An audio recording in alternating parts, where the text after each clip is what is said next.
2, 1.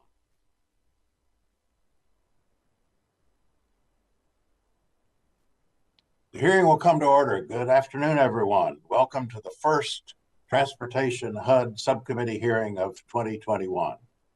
As this hearing is fully virtual, we've got to address a few housekeeping matters first before we turn to our outstanding panel of witnesses. For today's meeting, the chair or staff designated by the chair may mute participants' microphones when they're not under recognition for the purposes of eliminating background noise.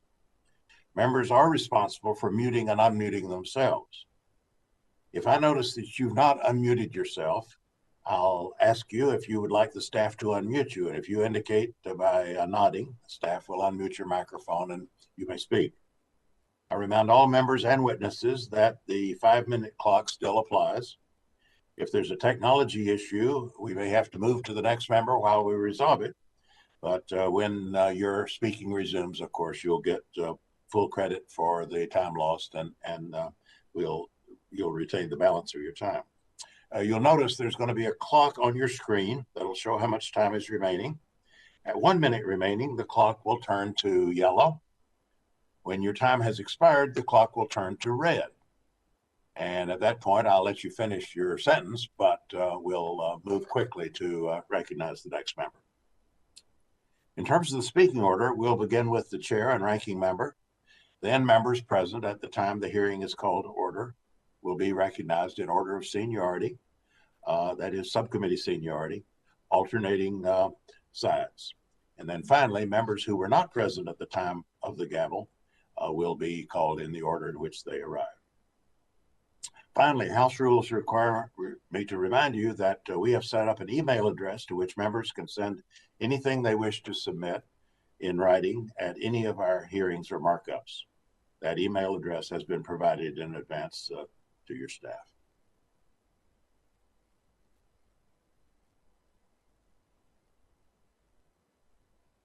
Before I make an opening statement, I want to say how pleased I am that Mr. Diaz-Balart, my partner, Miami, Florida, great former chairman of this subcommittee, now ranking member. I want to just say how pleased I am that we'll continue this partnership in this Congress leading this subcommittee. So Mario, we have a history of working together. I'm sure we'll continue that history. And we look forward to working with you and your Republican colleagues to write a fiscal 22 THUD bill that will garner strong bipartisan support. I also want to introduce 3 new subcommittee members on the Democratic side of the aisle, and Mario can do that when his time comes on the Republican side of the aisle. But we have 3 new members: Representative Adriano Espaillat of New York, Representative Jennifer Wexton of Virginia, and Representative David Trone of Maryland. So these are going to be great additions to our subcommittee, and we will welcome them all. I've had the pleasure of speaking with all of them personally in recent weeks to learn about their goals and priorities for transportation and housing. And I'm convinced that they're each going to add an important dimension to our work.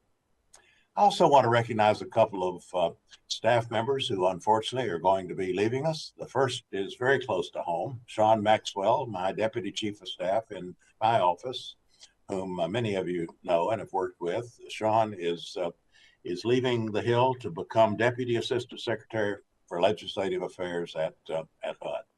So he's going to do a great job working with all of us in that capacity. But we will miss him, and we very much appreciate his dedicated service to THUD in particular over these last years. So Sean, we bid you a fond farewell.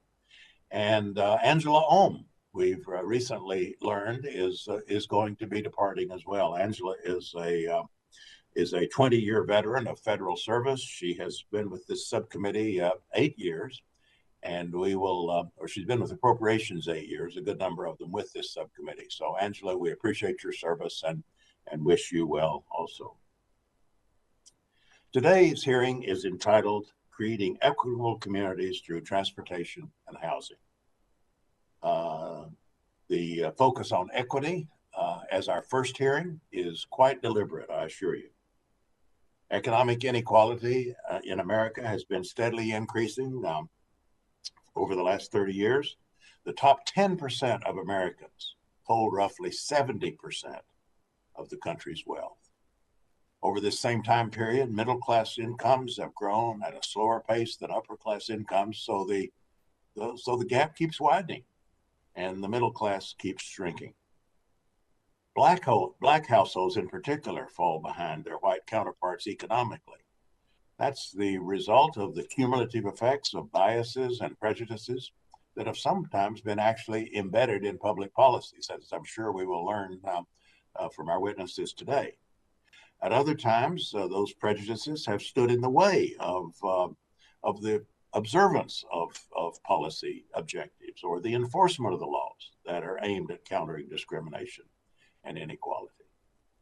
The murders of George Floyd and Breonna Taylor and too many others have ignited a long overdue reckoning in this country about our shared history, our halting progress toward racial equality, and the values we claim to hold in a pluralistic and democratic society. Public demonstrations have often focused on law enforcement and the criminal justice system, but they've also forced a broader conversation we're continuing today. Conversation about injustice, inequality in America. This includes and must include a thorough examination of housing and transportation policy. The hard truth is that many of our neighborhoods remain racially and economically segregated more than 50 years after the passage of the Fair Housing Act. Federal highway construction in the 20th century all too often disrupted the health and economic stability of Black neighborhoods, resulting in inequities that reverberate today. When it comes to transportation and housing, those with lower incomes often pay much more than 30% of their income for these essential expenses, a far higher percentage than wealthier individuals. We sometimes think of these as urban issues, but they aren't just urban issues. Rural and suburban communities also face challenges when it comes to their affordable housing stock, their transportation infrastructure. Sometimes it's difficult there too for low-income people in these areas to connect to jobs and to economic opportunity. Sometimes our Native American communities have special problems, lacking the basic infrastructure they need for safe and sanitary living, including running water. And the list is a long one. Unfortunately, deliberate policies, decisions by the federal government, from redlining to urban renewal, did play a key role in creating these disparities.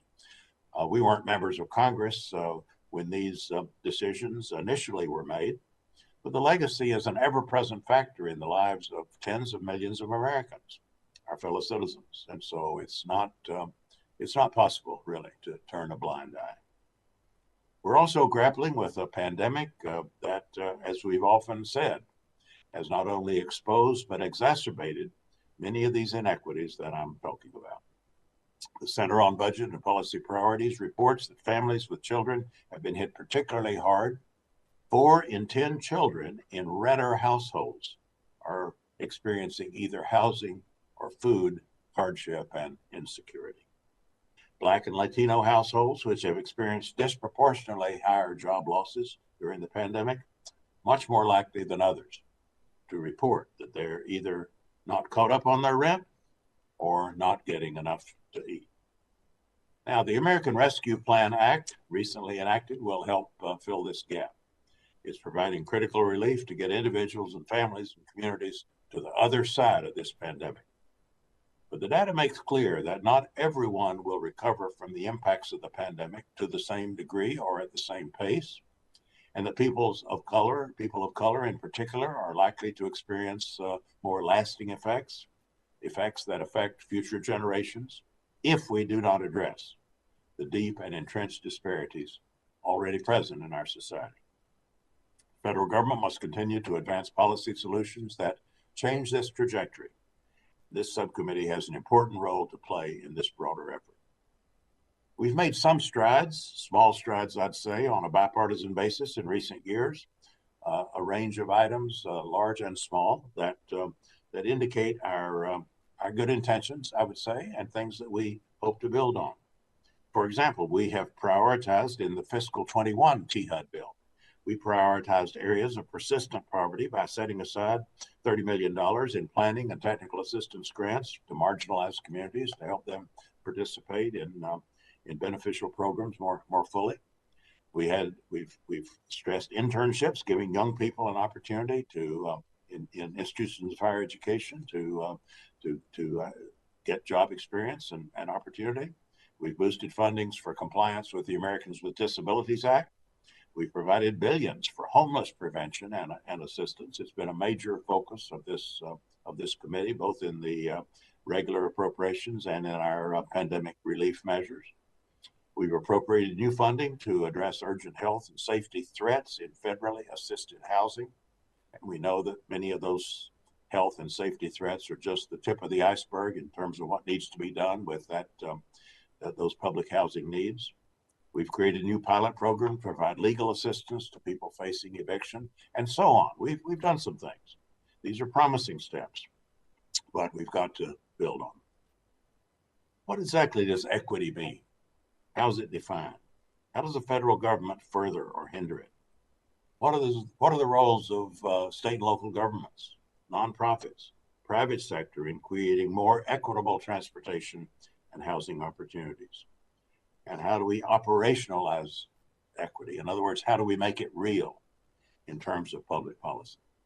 Those are the questions, weighty questions before us today, and we have an outstanding panel to help us deal with these questions.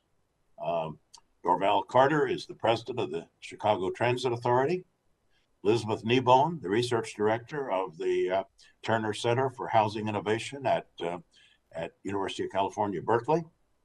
Steve Kirk, the president of Rural Neighborhoods Incorporated, and Dr. Catherine Ross, the Regents Professor of the Schools of City and Regional Planning and Civil and Environmental Engineering at Georgia Tech. So we look forward to hearing from our witnesses this afternoon, and of course, as we get into the submission of the administration's budget and hearing from Secretaries Buttigieg and Fudge in the weeks ahead, beginning to put that fiscal 22 bill together. So we look forward to a good afternoon of discussion. I'd like at this point to recognize the ranking member, Mr. Diaz-Balart, for his opening statement. Thank you very much, Mr. Chairman, Chairman Price, for holding this hearing. As you mentioned, our first for fiscal year 2022 budget process. Let me start by introducing three new outstanding members of this subcommittee. Those are Congressman Mike Garcia, Ashley Hinson, and Tony Gonzalez. Mr. Chairman, I think you will soon find that they are, again, true superstars, and it's a privilege to have them on this subcommittee. Welcome to you, the new subcommittee members. I think you'll all find a refreshing approach on this subcommittee as we work together to find really the best solutions to expand housing and transportation opportunities for folks in our great nation. I am, of course, exceedingly pleased to go on to my 7th year working side by side with my friend, Chairman Price, on critical housing and transportation programs. Look, to me, on a personal level, it's just one more reminder of how blessed I am, how blessed all of us are to live in the greatest nation that God has ever allowed man to create on this planet of ours. And by the way, I also look forward to the day, hopefully really soon, when we can meet in person and have these hearings face to face with each with each other and our witnesses. Obviously, this is not something that is in Chairman Price's hands, but I think it's clearly important. Look, my understanding is that most members have been vaccinated, so there's really no reason that we shouldn't be able to meet in person. Congress had early access to vaccines, so we could get back to work for the people. And I believe that we do that most effectively, obviously, in person. So we can surely accommodate special circumstances, but I hope that the committee will put a priority on in-person hearings sooner rather than later. Now, for today, I welcome this frankly impressive panel. I'm particularly pleased to see my good friend, Steve Kirk, who has done so much good work in Florida for now decades. I'm not trying to age you, Steve, but he has improved the lives of countless families, countless families. And to our other witnesses, Mr. Carter, Ms. Nibon, and Dr. Ross, thank you. Thank you. Your appearance today is really a great service to our committee, but also a service to our nation. So I look forward to your testimony, and I'm absolutely certain that we will learn a lot from all of you today. Some of our most productive conversations, whether at hearings or in meetings or frankly even in informal settings, are with people just like yourselves who are outside of the federal service, but who know and carefully study transportation and housing challenges. And you work towards real solutions. Your perspective is critical to help us better serve the U.S. taxpayer. I believe that those of us who serve on this subcommittee have really a twofold responsibility. First, we should look at how we best invest in housing and transportation programs so that we can expand opportunities in every community, urban, rural, suburban, etc. And secondly, and this one is no less important, we need to ensure that taxpayers' dollars are spent wisely. You know, as we keep obviously saying, these are not our money. This is the people's money. So those resources are limited, and we must make the tough choices and do rigorous oversight.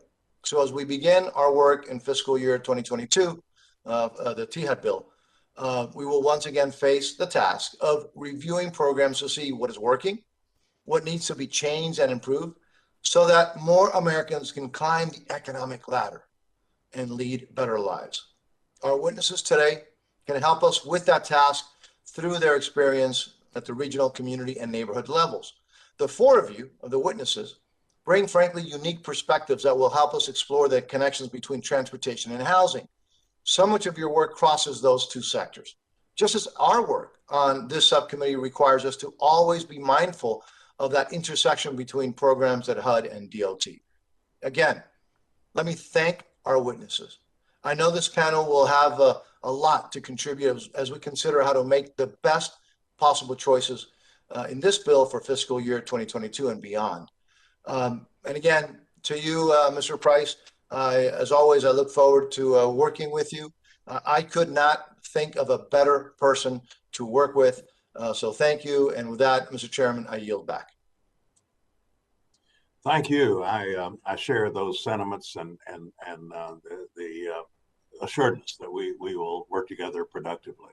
So this hearing today can get us off to a good start, focusing on some major issues that run through the various accounts that we consider. Our full committee chair, Rosa DeLauro, has joined us, and I'd like to welcome her to offer any remarks she has. Thank you so much, Chairman Price, and thank you and Ranking Member Diaz-Balart for this opportunity. And I want to say a thank you to all of the witnesses who are testifying this afternoon. Dr. Martin Luther King Jr. once famously said, and I quote, "Injustice anywhere is a threat to justice everywhere." And while injustice is certainly everywhere, it does not just happen anywhere. It is grounded in that where. It is defined and entrenched by time and place. There was a time, not too long ago, when Black Americans were legally segregated, forced to live and work and raise their families in communities that often lacked the basic infrastructure and amenities afforded to other Americans. Racist policies that marginalized Black communities further solidified patterns of inequity. And while these laws and policies have not withstood the test of time, the injustice that they caused cannot be so easily displaced. As we will hear from our witnesses today, many Black-owned homes, churches, schools, and businesses were destroyed to build highways because of the Federal Aid Highway Act of 1956. This expansion of highways, coupled with suburbanization, created a culture of car use that marginalized public transit riders who were disproportionately low income and Black. And policies of the Federal Housing Administration and Veterans Administration from the 1940s to the 1960s prevented Black Americans from financing their homes with FHA or VA loans. In my hometown of New Haven, Connecticut, we are still seeing the devastating consequences of these abhorrent policies. Homeownership remains elusive in areas that were subjected to redlining. And regardless of where they live, Black and Hispanic families still have much lower home ownership rates than white families, leaving many of these families with little to no opportunities to build wealth and break generational cycles of poverty. During the construction of I-95 in New Haven, Connecticut, and in the 1950s, 3,000 homes and 350 small businesses in the primarily non-white Oak Street neighborhood were destroyed. At the time, the mayor of New Haven described the area as, and I quote, a hardcore cancer which had to be removed. But the cancer is not the people or the places that were destroyed. The cancer is the systems of inequity that continue to spread and metastasize to this day. While we cannot change the past, we do have the power to change the future. As lawmakers, we must work to rectify these historic crimes. The inequalities created by the policies of the past continue to undermine the creation of equitable communities today. Congress and all of us who serve this nation must better understand these problems. We must work to find solutions that address these inequalities, and we must create transportation and housing systems that are more equitable, fair, and just, not just anywhere, but everywhere. And with that, I want to say a thank you to you, Chairman Price, Ranking Member Diaz-Balart, and I yield back. Thank you very much, Madam Chairman. I think Ranking Member Kay Granger has not joined us. Is that accurate? All right, then we're ready to turn to our panel. And as I said earlier, maybe before he got on the call, our good friend Mike Quigley has got a special role here today in introducing one of the witnesses. Now I'll turn to him at this point to introduce Mr. Carter. I want to thank Chairman Price for holding this meeting, introducing me, and putting together such an extraordinary panel. And I would like to take a moment to introduce someone I've had the pleasure of working with for the past 5 years now. Dorval R. Carter Jr. is president of the Chicago Transit Authority, the nation's second largest transit agency. In normal circumstances, the CTA provides approximately 1.5 million rides on an average weekday and serves the city of Chicago and 35 surrounding suburbs. President Carter and his 100,000 employees carry out the CTA's mission of delivering quality, affordable transit services that link people, jobs, and communities. Appointed as CTA president in 2015, Mr. Carter has overseen more than $8 billion of projects completed, begun, or announced, including the largest construction project in CTA history, the Red and Purple modernization, which this committee helped fund. Prior to becoming CTA president, Mr. Carter served as acting chief of staff to the U.S. Department of Transportation Secretary Anthony Fox and as acting deputy administrator for the Federal Transit Administration, as well as FTA's chief counsel. Mr. Carter is recipient of the 2021 Thomas B. Dean Distinguished Lectureship Award and the 2019 Motorola Foundation Excellence in Public Service Award from the Civic Federation of Chicago. A graduate of Carroll University in Waukesha, Wisconsin, Mr. Carter also holds a Juris Doctorate degree from Howard University School of Law.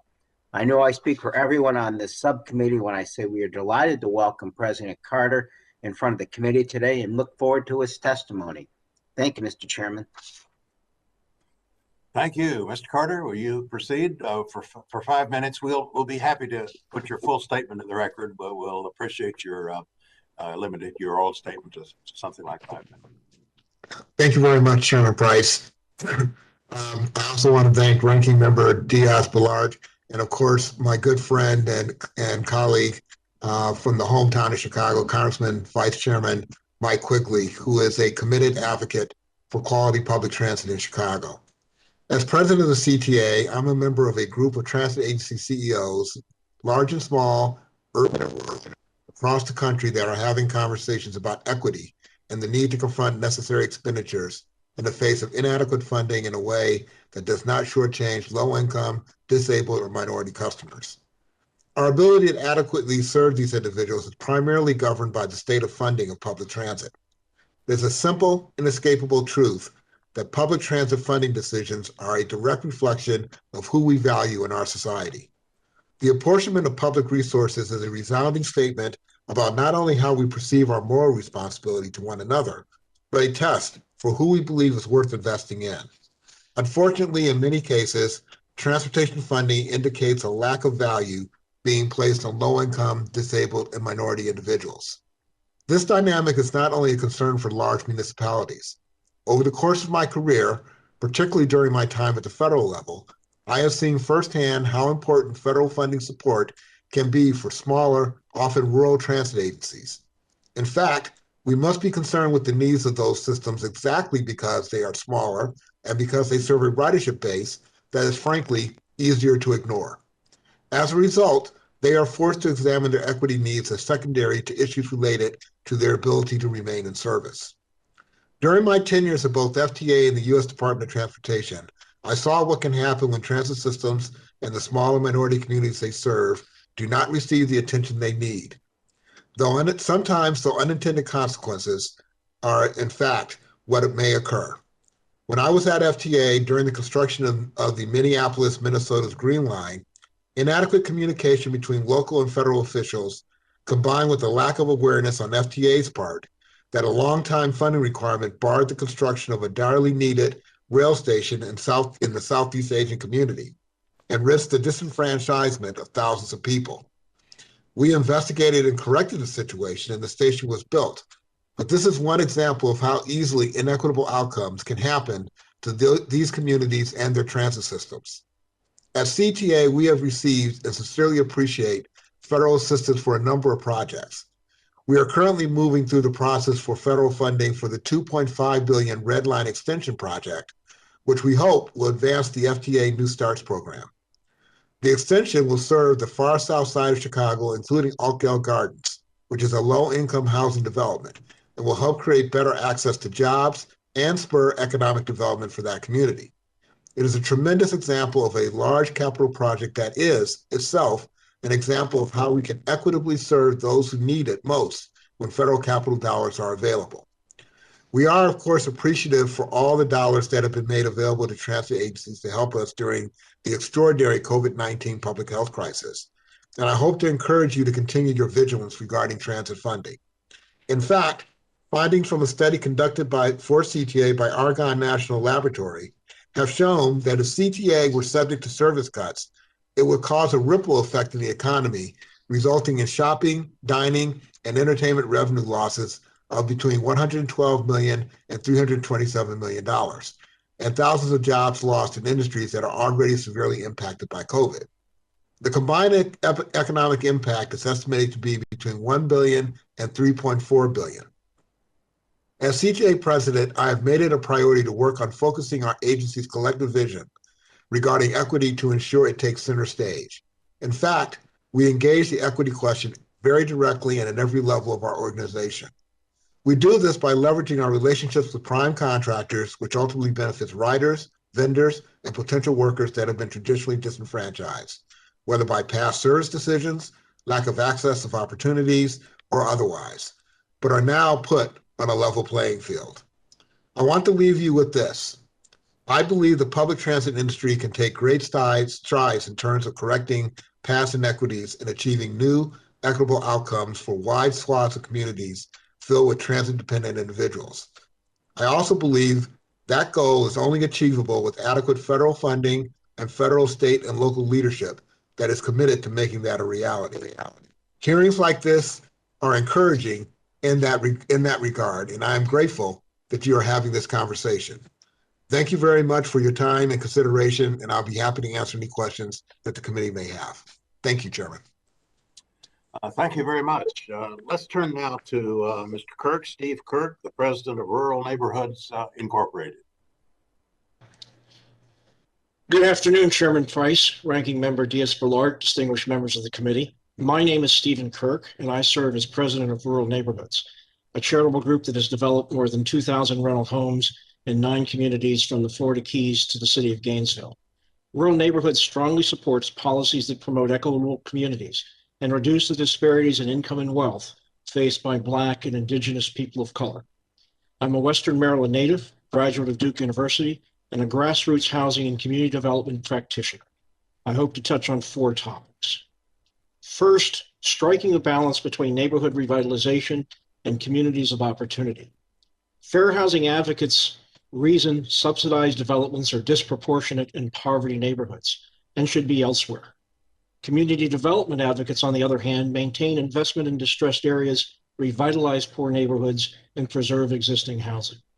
Mobility strategies are essential, but insufficient as standalone tools to meet the needs of all residents in distressed communities. Not all households can relocate to communities of opportunity. Many, perhaps most, prefer not to leave their neighborhoods. Their neighborhoods have value and they wish them rebuilt. The low-income housing tax credit is the largest rental housing resource. In striking a balance between high opportunity neighborhoods and distressed communities, our concern is straightforward. Housing choice cannot be a zero-sum game. Housing investment in high opportunity neighborhoods cannot come at a cost to investment in distressed communities. Congress should continue to grow low-income housing tax credit from its estimated $9.9 billion per annum to levels that offset investment in areas of opportunity. Home Investment Partnership and Community Development Block Grants provide us the support to preserve and rehabilitate existing housing stock and to level the inequities found in poor neighborhoods. Rural Neighborhoods recommends Congress appropriate $1.7 billion towards the home program and $4.2 billion towards CDBG. Capacity building, having Black, Indigenous, people of color at the table. To best exert a racial equity lens on our work, we need to be led by those experiencing the struggle. Our work at Rural Neighborhoods is driven by people of color. Our board mirrors the communities we serve, 40% Latinx, 20% Black, 40% women. 90% of our staff are minorities, and most share the lived experiences of those we serve. Strong organizational capacity is the best defense against inequitable communities. This subcommittee's investment in NeighborWorks America and Section 4 recipients promote equitable development and increases housing production rates. Rural Neighborhoods urges Congress to appropriate $185 million and $50 million towards NeighborWorks America and Section 4, respectively. Third, practical access to public transportation and transit-oriented development is critical. Angela Glover Blackwell, who is the president of PolicyLink, best describes transportation equity thusly, quote, "Equality gives everyone the right to ride on the bus in any seat they choose.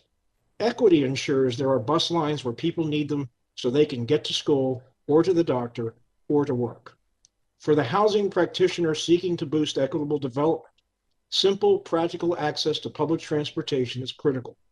In our experience, public bus transportation too often inadequately links residents of affordable housing to jobs, impeding their economic mobility. Our earliest work targets an exurban community in Miami-Dade. In our largest rental community of more than 2,000 residents, with household incomes of less than 50% of median, bus service is limited to a single mid-morning and mid-afternoon trip. This routing thwarts public transportation as a mode of travel to and from work and increases the pocketbook expenditures of lower income workers and inhibits transportation's potential contribution to greater economic equity. Rural Neighborhoods supports and believes in transit-oriented development. The mobility offered by TOD projects offer residents greater access to educational choice, to fresh food, to healthcare, and most importantly, employment centers, all without the need of a car.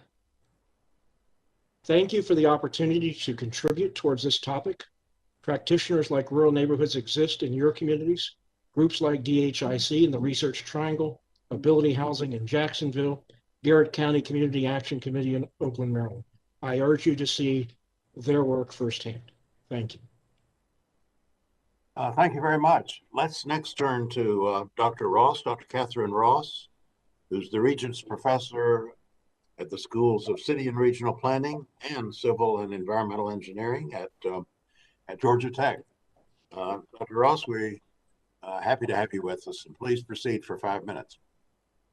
Good afternoon, Chairman David Price, Ranking Member Diaz-Balart, and distinguished members of the subcommittee. It is an honor to appear before you today to speak about the complexities of implementing equitable solutions for communities, including health within transportation and housing. By way of background, I am a Regents Professor at the Georgia Institute of Technology in the Schools of City and Regional Planning and Civil and Environmental Engineering. Few factors shape the operation and character of our regions, cities, and towns as much as transportation. It is the primary driver in the lives of citizens in their daily pursuit of social and economic activities, and importantly, access to goods and services that are mobility dependent. As communities have grown, the relationship between housing and transportation has become increasingly complex. They can be in conflict and at other times complement each other. Currently, approximately 80% of all surface transportation dollars are spent on highways, with only 20% on transit. This spending pattern has resulted in reduced mobility and accessibility options for many of our citizens, including those who are older, poorer, of different ethnicities, those residing in lower income neighborhoods, students, and persons living in rural and sparsely populated geographies. Approximately 30 states limit the use of gasoline tax money, so dollars can only be spent on roads to the exclusion of transit. The average family spends 17% of its income on transportation. Extremely low income households can spend over 50% of their income on transportation. For others, living in transit-rich locations, transportation costs can be as low as 9%. Past transportation policies and practices are failing to meet the changing travel and social needs of citizens and communities. Today, the public and private sectors are actively engaged in the construction of new infill housing and land recycling, creating opportunity to redesign the places we live in by linking transportation and housing. This gives us the ability to undo some of the damage done to communities under urban renewal. In many communities, old infrastructure must be replaced and repurposed, including underutilized highways and land, which can be redeveloped for different purposes and different kinds of transportation. There is, however, a requisite partnership between the government, developers, nonprofit organizations, financial and community organizations to assure success. We can remove existing barriers to economic development, create more equitable communities, and build better. Through the 1956 Highway Act, federal funds were used to build highways directly through cities, typically through communities of color. These highways brought more congestion, more pollution, and greater health risks. The highway system is now over 50 years old and in dire need of repair and redesign. Milwaukee, Wisconsin tore down part of its freeway system and eventually attracted over $886 million in private investment by opening up commercial and residential opportunities. Other communities are taking similar steps. The Greater Atlanta Transit-Oriented Affordable Housing Preservation Fund is a $100 million fund from Morgan Stanley and National Equity Fund to support long-term preservation of affordable housing located within a 1-mile radius of a metropolitan Atlanta rapid transit authority. The geography of poverty is changing. These days, even citizens living in low-income suburban communities are left with fewer or no affordable, safe options. Transportation decisions are often made without understanding the impact of a project on community health. In 2014, I published a book entitled Health Impact Assessment. It is a cross-disciplinary method of analyzing transportation health. In conclusion, we can build urban infill, we can use urban infill to connect housing, transportation, and health simultaneously.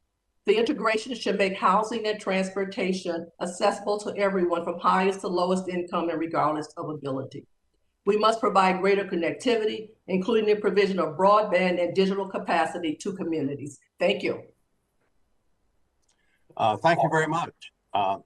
Finally, let's turn to Ms. Nibon, Elizabeth Nibon, the Research Director of the Turner Center for Housing Innovation at University of California, Berkeley.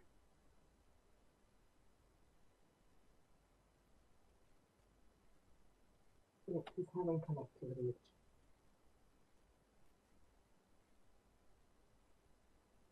Ms. Nibon, we seem to be having problem hearing you. You unmute?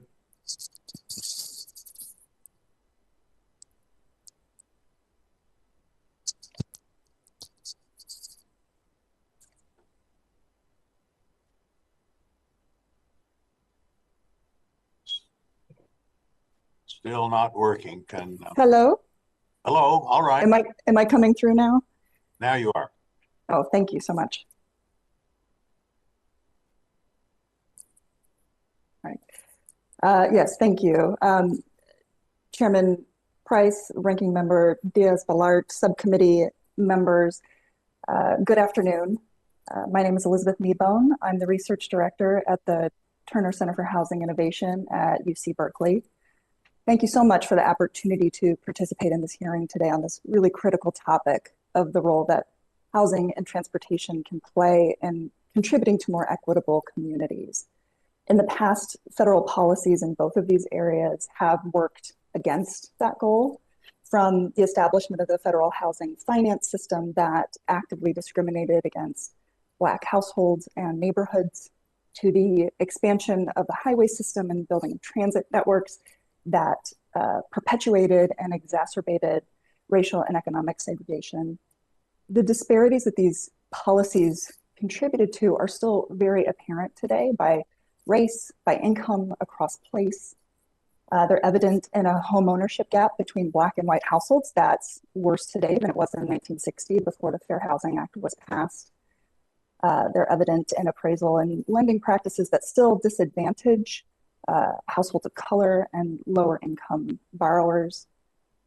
We also see the persistence of this legacy in formerly redline neighborhoods that continue to experience higher poverty rates, worse health outcomes, are more sensitive and vulnerable to climate impacts today.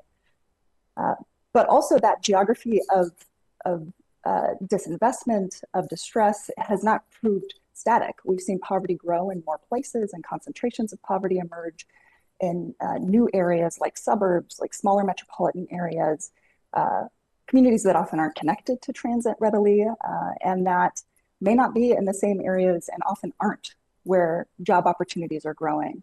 And so as a result, we've seen actually the distance between where people can afford to live and where they find work, especially if they're lower income or communities of color, get further apart. That exacts a much greater cost on these communities and these workers in the greater lengths they have to travel to get to work. And we see that especially true of people living in high poverty neighborhoods who are traveling to areas of opportunity, especially if they are in high poverty areas in suburbs or rural communities that are at greater distance from job centers. You layer onto this already inequitable and uneven landscape the disparate impacts of the COVID crisis on health, on economic fallout that is disproportionately impacting communities of color and lower income households. And it becomes a really critical moment in which we are facing the reality that this crisis and the recovery could actually further exacerbate these disparities. Taking steps immediately to stave off that reality is critical at the federal level. The first priority has to be keeping vulnerable households in their homes and preserving transit systems for when the economy is fully reopened again and back to work. The American Rescue Plan and the relief package in December was a critical step, but the next piece is also ensuring that that assistance made available is reaching the most vulnerable populations and communities, and recognizing the capacity gaps that exist in many of these smaller municipalities and long struggling, persistently poor places. Thinking about investments in technical assistance and capacity building to deliver this near-term assistance is critical.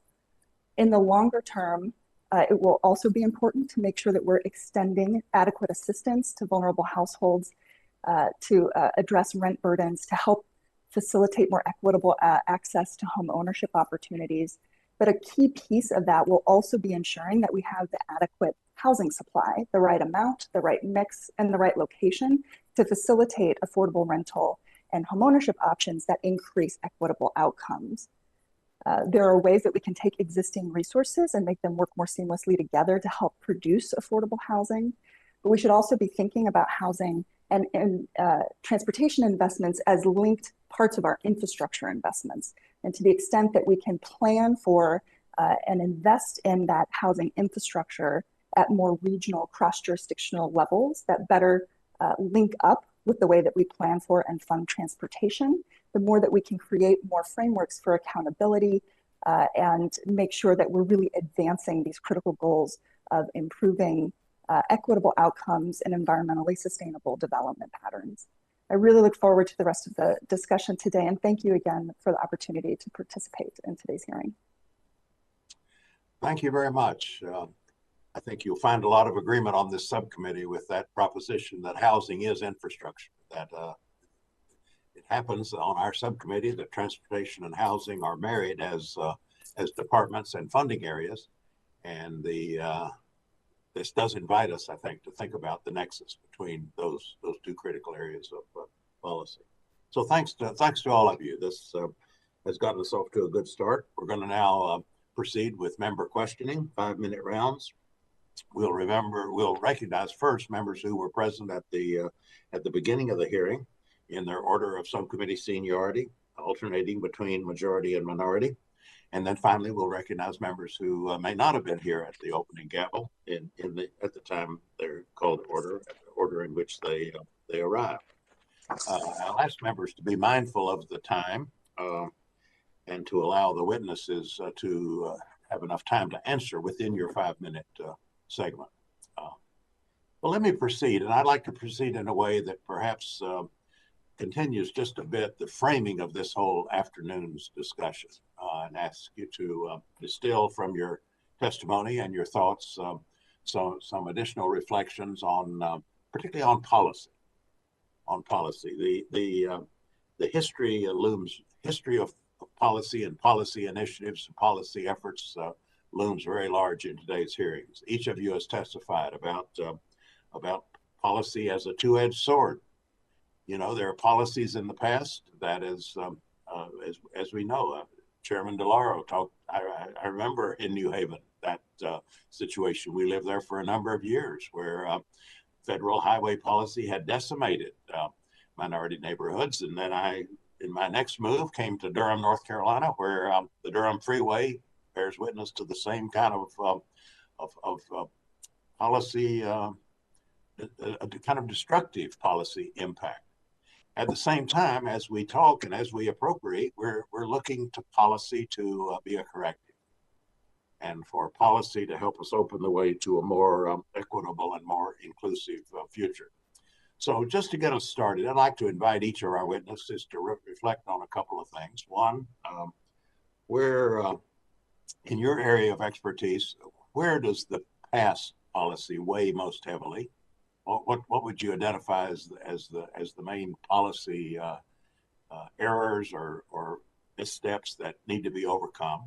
Secondly, what current thrust of policy or prospective thrust of policy do you regard most positively in overcoming some of those past inequities and taking us to a more equitable future?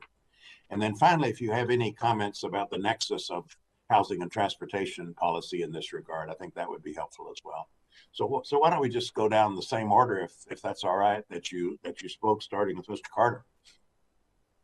Thank you, Chairman. I think that the policies that, and I think we've heard our other panelists speak to this, that really drove the decisions between funding for highway versus transit certainly had negative impacts on many communities of equity. I also think that the conversations that we have had, particularly with the innovative authorization of ICE-T, which allowed for local flexibility to start moving the silos of money around in ways that best would serve and benefit communities as a whole, was the beginning of a shift in policy that I think ultimately can generate the type of equity that we're looking for. I think at the local decision level, there's a better understanding of how these various pots of money should be used, and giving them the flexibility to move that money around allows them to accomplish that. And I would certainly encourage the committee as they move forward, whether it's through appropriations or through authorization, to consider ways to maximize that flexibility and possibly expand it into other areas of funding, such as housing and transportation, or workforce development and transportation, and things of that nature, where there are crossovers and opportunities for cross-fertilization. Thank you. Mr. Kirk?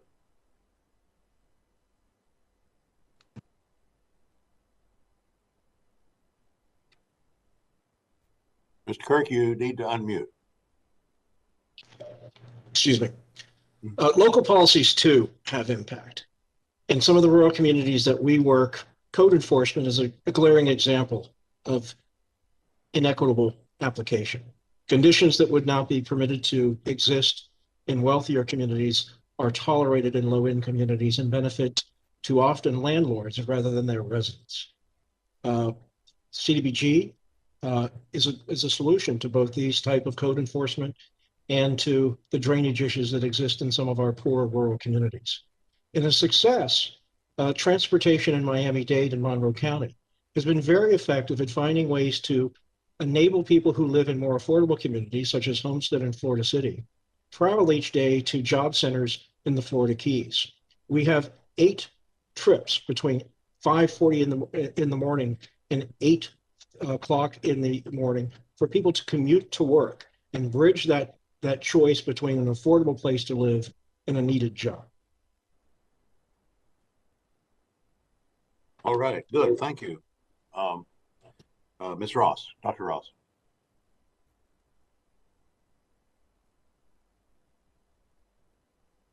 I would certainly support and echo the observation that should be more flexibility and transfer between policies and sources of resources.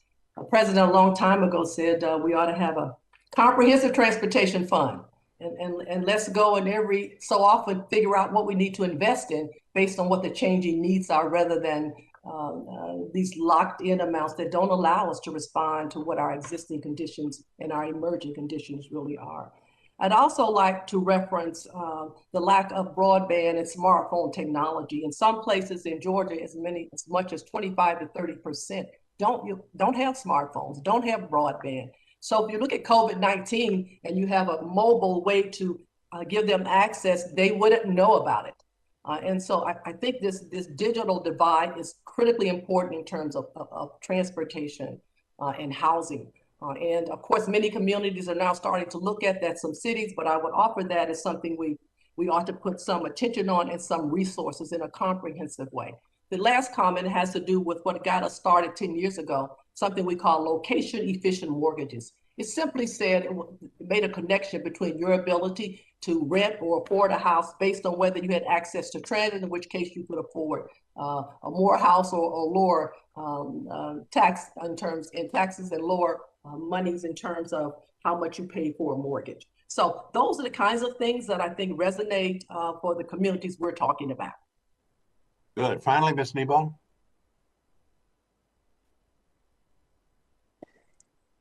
To your question about the policies that weigh most heavily, I think that the stark disparities that we see in home ownership rates, those were never actively dismantled. And so now any policies layered on top of it, even if they're race neutral, still can perpetuate and exacerbate disparities and inequities. So if you think about things like even the way our tax code treats home ownership versus renters, it doesn't really do anything for renters, but it really preferences home ownership.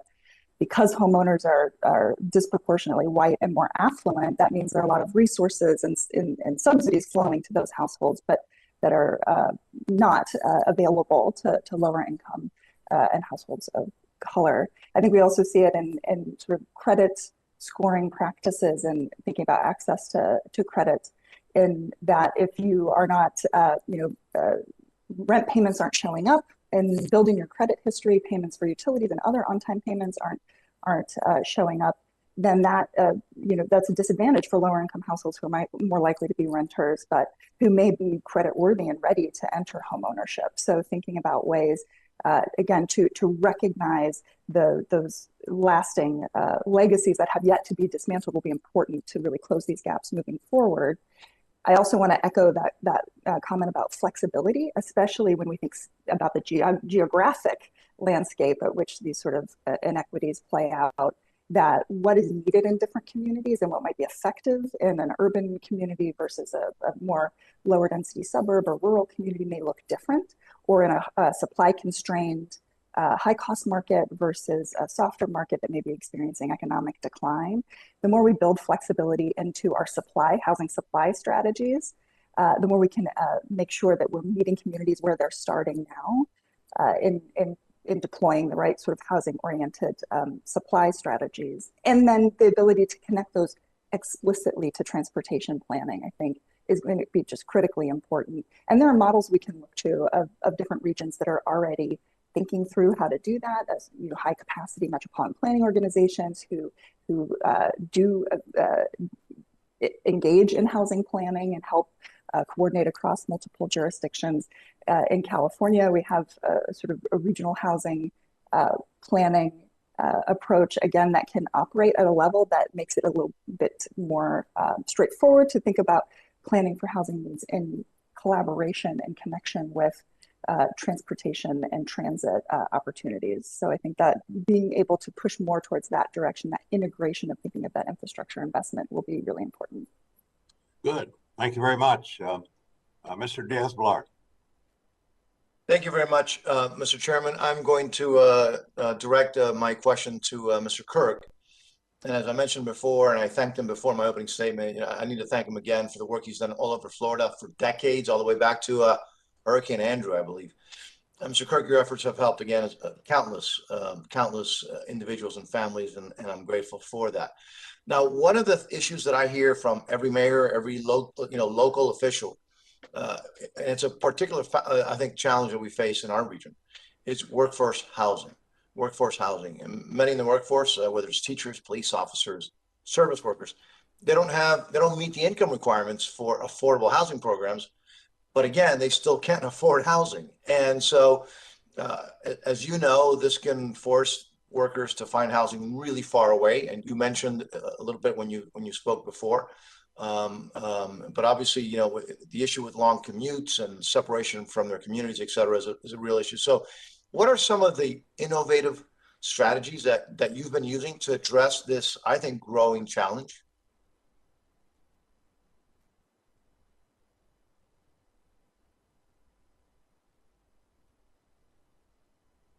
And again, Mr. Kirk, if you can, I can't hear him. Yeah, that's fine.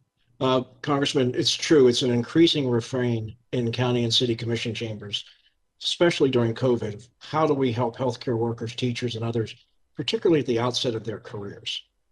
And for this hearing, it's an equitable concern too.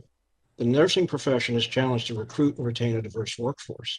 There's disparities between the racial composition of our children and the racial composition of their teaching force. And if you're a certified nursing assistant, your career begins with an income below 60%. And perhaps as a starting teacher, you fall short of the 80% standard. So in the Naples MSA, we, together with generous partners, including the Schultz Family Foundation, the Collier Community Foundation, and the Mooring Parks Foundation, together with the Board of County Commissioners, have conceived an innovative housing campus that would serve a broad income band of seniors, veterans, and essential service personnel, ranging from 30% to 120% of AMI. It doesn't fit a neat tax credit, home, or CDBG template, but it does create an intergenerational, interracial, mixed income campus where healthcare professionals, teachers, and others can reside side by side with seniors and veterans and really enrich the social capital of each. The foundations I named, for example, have contributed $10 million in capital towards this innovative solution. Our local government has donated 25 acres for the next 99 years at $1. We're pleased to be entrusted with its execution and intend to use tools such as HUD's 221D4 loan proceeds to meet the essential service personnel gap and to use 9% tax credits to meet the needs of seniors and veterans. Housing bricks and mortars are not the usual purview of community foundations, but their leadership is giving us an exciting new resource to put to work with the hope that future cash flows will then be reinvested in the community. Thank you. You just mentioned, though, I mean, you're talking about a pretty complex circumstances, and I appreciate the work that you do to pull those resources together from a variety of sources. But you know, as you work to expand housing and opportunities, and in this bill, you know, we provide significant funding to expand housing affordability, CDBG, home, and you mentioned at the beginning some of you know, recommendations you have for example, for numbers but you also pull together tax credits, private sector funding, as you just mentioned, while also state and local governments. I recognize that it can be enormously complicated to navigate those sources. And so can you tell us about some of the strategies that you use to pull that successful? Because as far as I've seen, you're probably one of the best in the country that does that. It pulls all of these sources together, and obviously that's really, really challenging. If you want to kind of give us an idea as to how you can actually do that. Well, it begins with a strategic vision. To see in your mind's eye the home and the neighborhood that results. The technical challenge follows. So building financial layer upon layer is the common element to each and every affordable housing community. It's rare that a single source of funds are going to create the apartment that the first new resident walks through the door. So CDBG can fund land and infrastructure and impact fees, but not vertical construction. HUD home funds are complex, bring complex rules, Davis-Bacon wages. Tax credit investment exposes our projects to market pricing that varies in different periods. But I want to say one thing. In Big Pine Key, which was ground zero for Hurricane Irma in 2017, our work didn't begin with the CDBG disaster monies that appropriated by this committee. It began with the vision of Maggie and Richard Whitcomb, who were founders of a newly created land trust in their community, to which they generously contributed more than $1 million in startup funds. This committee's CDBG DR appropriation then led to nearly $12 million in responsive capital through our Florida Housing Finance Corporation, $2.5 million in conventional debt, and $1 million in local way fees. So the result is really a partnership between emerging organizations in this instance and rural neighborhoods. It required the Whitcomb's recognition of the equitable development needs of the lower Florida Keys. And it harkens back to my written testimony in which I suggested that proven housing groups are critical to production, but that the mergers and partnerships that localize your work and match it to technical abilities is important. And again, Section 4, NeighborWorks, important contributions to that combination. Thank you. Thank you. I yield back, Mr. Chairman. Mr. Quigley. Thank you.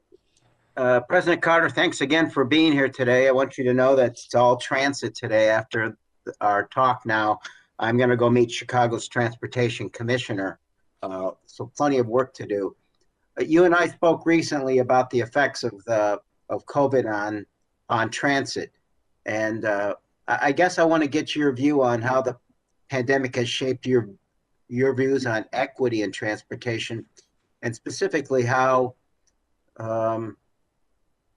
how we come back, keeping equity in mind, how we come back from the pandemic and transportation, given how the pandemic has accentuated and highlighted the disparities in our country. Thank you, Representative. I think, as you indicated, the interesting thing about transit during this pandemic is I think it has really established in a very stark way how important transit is, particularly for low income and in many cases minority individuals who are transit dependent and who have no other option to get around or to have mobility unless it is through public transportation. You mentioned in your remarks announcing me that CTA usually carries about 1.5 million people on a typical weekday. That number is now 400,000. And what we have found in terms of the makeup of that 400,000 is that the vast majority of that are essential workers. They are, nurses' aides. They are grocery store workers. They are, stock employees, people who are transit dependent and who rely on public transportation to basically keep their jobs, keep their housing, pay for their families' medical care and other things. So from our perspective, it was really important that we provide as much transit as possible to meet the needs of those individuals. And that's why the emergency relief funding was such a critical benefit to us, because we wouldn't have been able to do that without it. Going forward, though, what I think it really establishes is the fact that a vibrant transit system is critical to the equity needs of any community. And being able to support and provide the services to those communities is ultimately one of the major anchors or platforms by which you ultimately provide economic development, economic growth, and the ability to address many of the inequities that these communities face. Transportation is the foundation for housing, for other infrastructure investments, for the types of things that will help a community turn around. And if anything, what it has shown is that it's crucial that we find ways to keep transit systems operational and funded in a way that allows us to meet those services going forward. Particularly as we go forward with the hope of doing a big infrastructure program, how do we do this in a way that follows these guidelines besides communicating with you? I mean, what are the keys? Yeah, I mean, I think the keys are to look at these programs through an equity prism, to really have, agencies like mine step up and show you not only what we're doing in terms of our investments, but what type of investments are we making that are addressing the inequities that we know exist within our system. One of the reasons why the Red Line extension is such an important project for me is that it is providing rail service to the far south side of the city, which is the only part of the city in the city of Chicago that does not have rail service. It is a stark example of where inequity has had an impact on that community, because it shouldn't surprise you the vast portions of that portion of the city are also low income and minority. Those are the things that at the federal level should be called out, and at the local level we should be finding ways to support projects that will help address those issues going forward. And I think that there's an opportunity with reauthorization to really identify programs and opportunities that will fund that and support it, whether it be low-income minorities or the disability community, and getting them access to the services, the transportation service that we can provide, and providing funding and programs that can ultimately target the inequities that we know exist in ways that allow us to address it going forward. Well, we look forward to working with you, and we look forward to getting this package done. You've got a great chairman and committee to work with, and let's get this done. Thank you. Thank you, sir. Back. Mr. Garcia.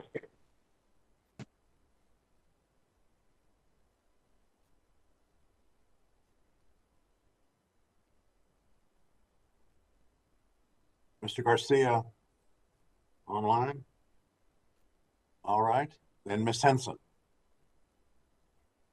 Well, thank you very much, Mr. Chair and Mr. Ranking Member. I appreciate the opportunity to come before you today and ask these questions and work with you on this very important subcommittee to the people here in Iowa's 1st District. So my questions today are for Dr. Ross. Thank you, Dr. Ross, for joining as well. I really appreciated your testimony earlier, truly about connecting transportation options with opportunity and how important that access and mobility is. It's an issue that everyday Iowans face in many of the rural communities that I represent. And in order for those communities to really grow and prosper, we have to be focusing on transportation infrastructure across all spectrums. So in many cases, the physical access that you were talking about translates directly to other types of access, as we've been discussing here on this meeting today: jobs, childcare, healthcare, opportunity. So my question today it ties back to the Office of Management and Budget and a recent proposed change that they've announced, Dr. Ross, that would actually change the definition of a metropolitan statistical area, MSA. Their proposal would raise the minimum population level to qualify as an MSA to 100,000 people. I'm actually coming to you today, participating in this hearing from Dubuque, which is in my district, but currently is considered an MSA, but has a population of 97,000, give or take. So it would lose its status under the current proposal, would seriously impact Dubuque's ability to get federal funding, federal resources for new businesses to the area, not to mention the transportation challenges.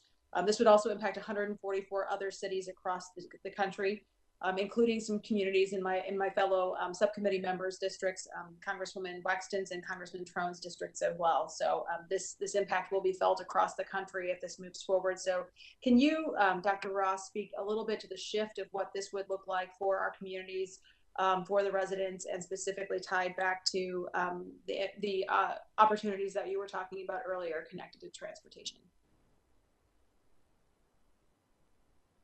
Thank you, Representative Henson, for the question. I would make a couple of observations. As you know, MSAs are the basis upon which federal dollars are allocated, which planning takes place, which gives guidance to those places relative to transportation planning, both long and short term, aging services, water resources management. And depending upon where you look, a lot of resources and responsibility are large in the designation of being a metropolitan statistical area. And so, of course, as you also know, any change is an uphill lift.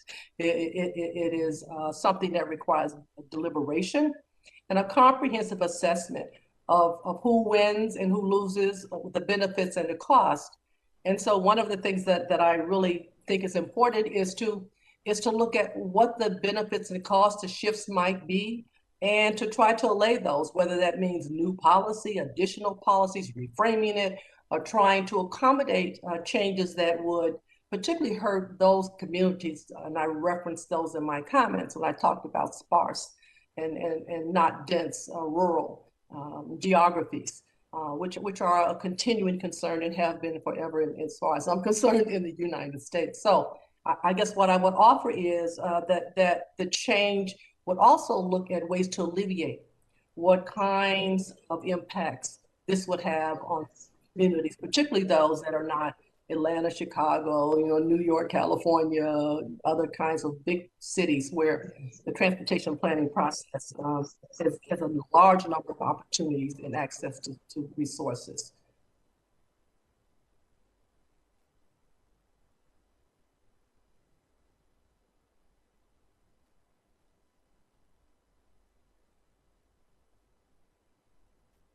Ms. Henson, we've lost you. Ms. Henson, you yield your time?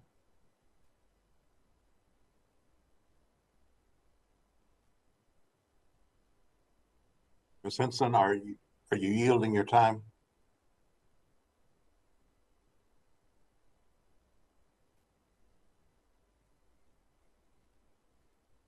We seem to be having some difficulty. We'll pick back up if we need to. Let me turn now to Ms. Clark.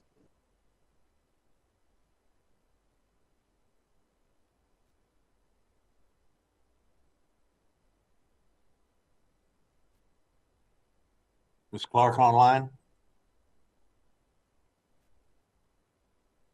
All right, Ms. Watson-Coleman. I am online, Mr. Chairman. Ms. Watson-Coleman, all right. Hey, yeah. First all of all, right. Let's go ahead. We'll see about these other members who might have been cut out, but why don't you proceed? I'm so grateful for this hearing in preparation of meeting with the new secretaries of HUD and Transportation. The information that each of the witnesses has shared certainly has sparked a lot of questions in my mind. And it also reminds me, as I was preparing for this hearing, just how much the federal government is responsible for the conditions that we have today, and how there was such intentionality in the discrimination, whether it's not access to housing or just disrupting whole communities and neighborhoods with highways, and intentionally discriminating against Black communities in particular. It breaks my heart that we're now trying to dismantle the legacy of some of those policies.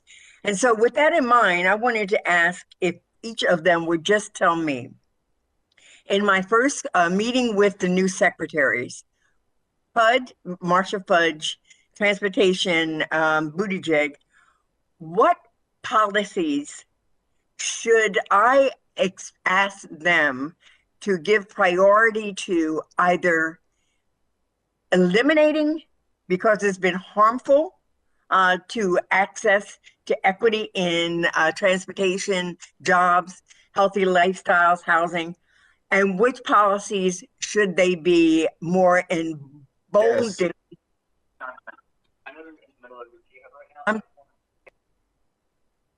Mr. Chairman, am I still on?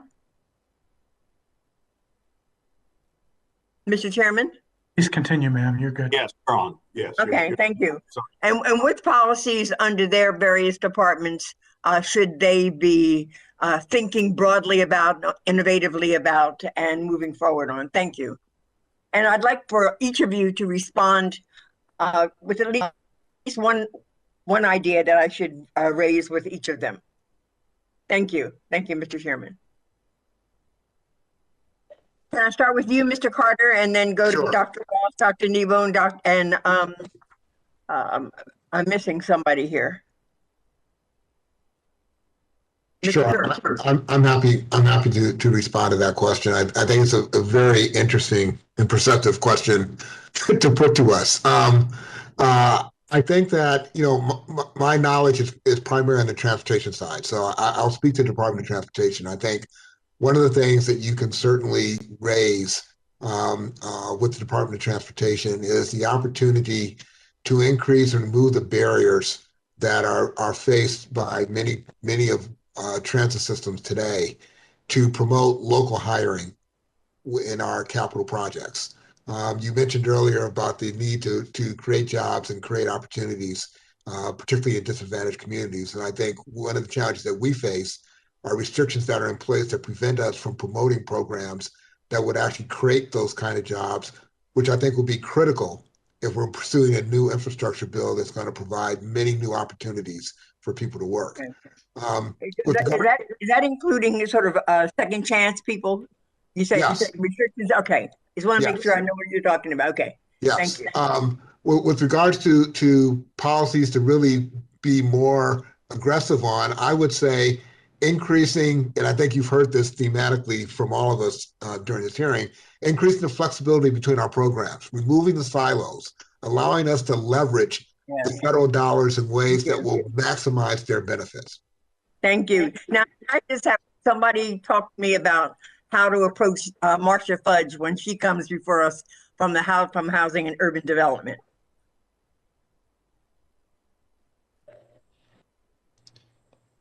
Dr. Ross or Ms. Nibon? Ms. Nibon? Yes, thank you. In a similar vein, I think, for one, that there is a real need for increased investment, but I would say paired on both the demand and the supply side. So one, making sure that we have, not just in this emergency assistance sort of critical period we're facing now, but moving into recovery, only 1 in 4 households eligible for rental subsidies actually receive them. So being able to expand access to those subsidies, but that has to be paired with a supply side strategy, especially as we think about this sort of access to opportunity and the geographic choices available to lower income and assisted households. In that same vein about what would you remove is, as we would increase infrastructure investments in housing, there are several subsidies that already exist, but that, as I think Steve Kirk may want to speak to in follow-up, but was pointing to in his earlier remarks, it can be very difficult to weave all of those disparate sources together, and they have different targeting. And we actually have an analysis coming out looking at the costs that adds to projects. And as we're trying to make subsidies stretch further, there's a real opportunity there to get the existing subsidies working more seamlessly to cut those administrative burdens. Thank you. Thank you, Mr. Chairman. I know my time is up, but if I could simply ask Mr. Kirk if he would just share with us, even if he wants to just send it to us in writing, some of his thoughts with regard to my question. I'm very serious about what kind of conversation I'd like to have with the new secretaries when they come in before us. Thank you. Thank you. We would appreciate that. Now let's turn to Mr. Rutherford.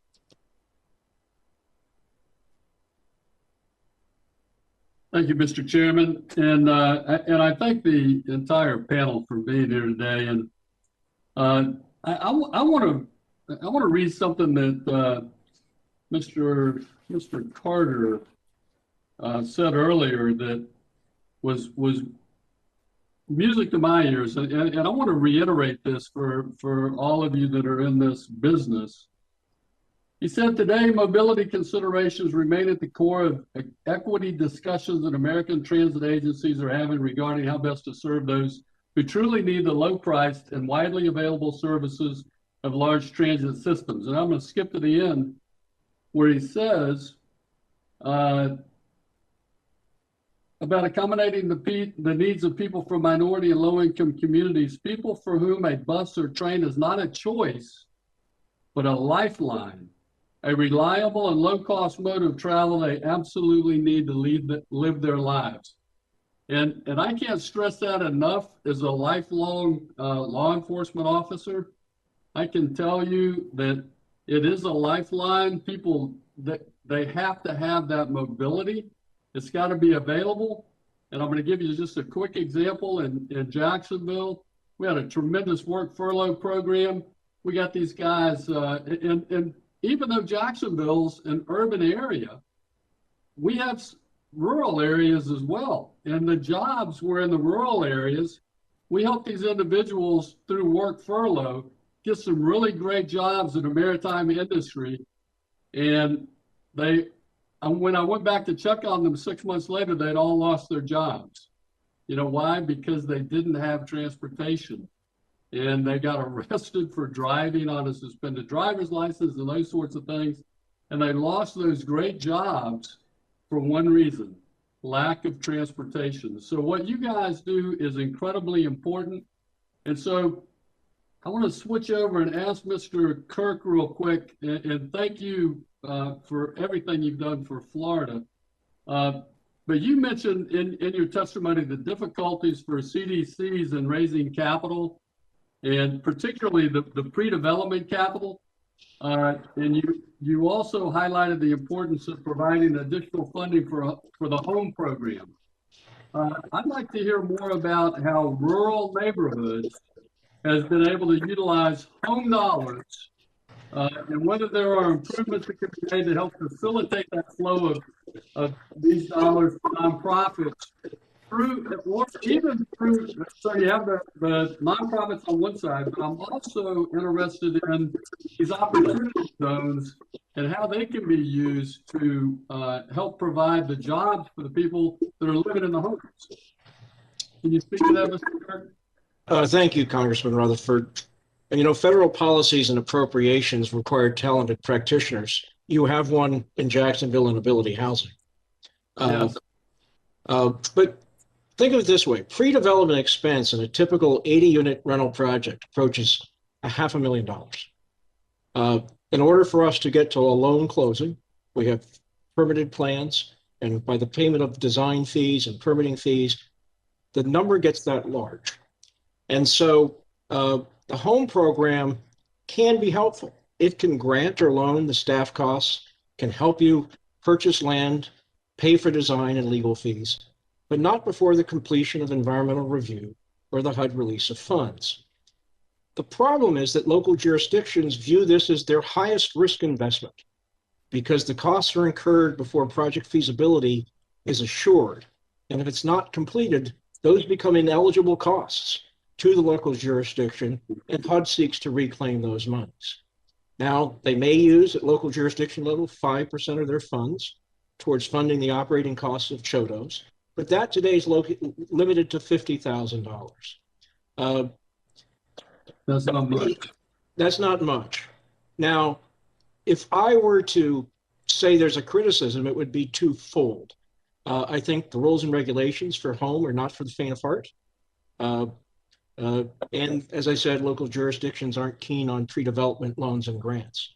But if we could encourage jurisdictions to invest more than 15% towards CHODOs, if we could cause HUD to allow us to basically provide operating expenses up to $100,000 a year, I think we would further capacity.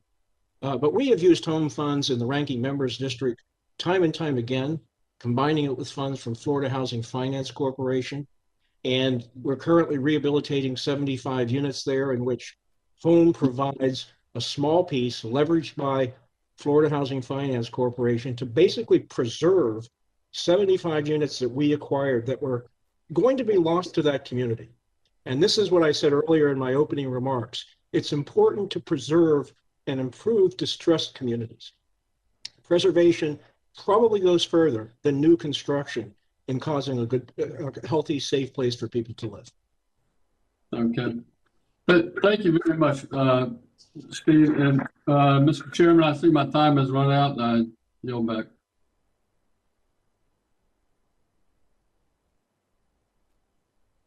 All right, we're losing you, I'm afraid. We'll turn to Ms. Torres. Thank you, Mr. Chairman, and thanks to our panelists here with us today. I represent California's 35th Congressional District, also known as the Inland Empire. We are an engine of growth for Southern California and the country, yet our residents still struggle with a lack of affordable and reliable transportation options.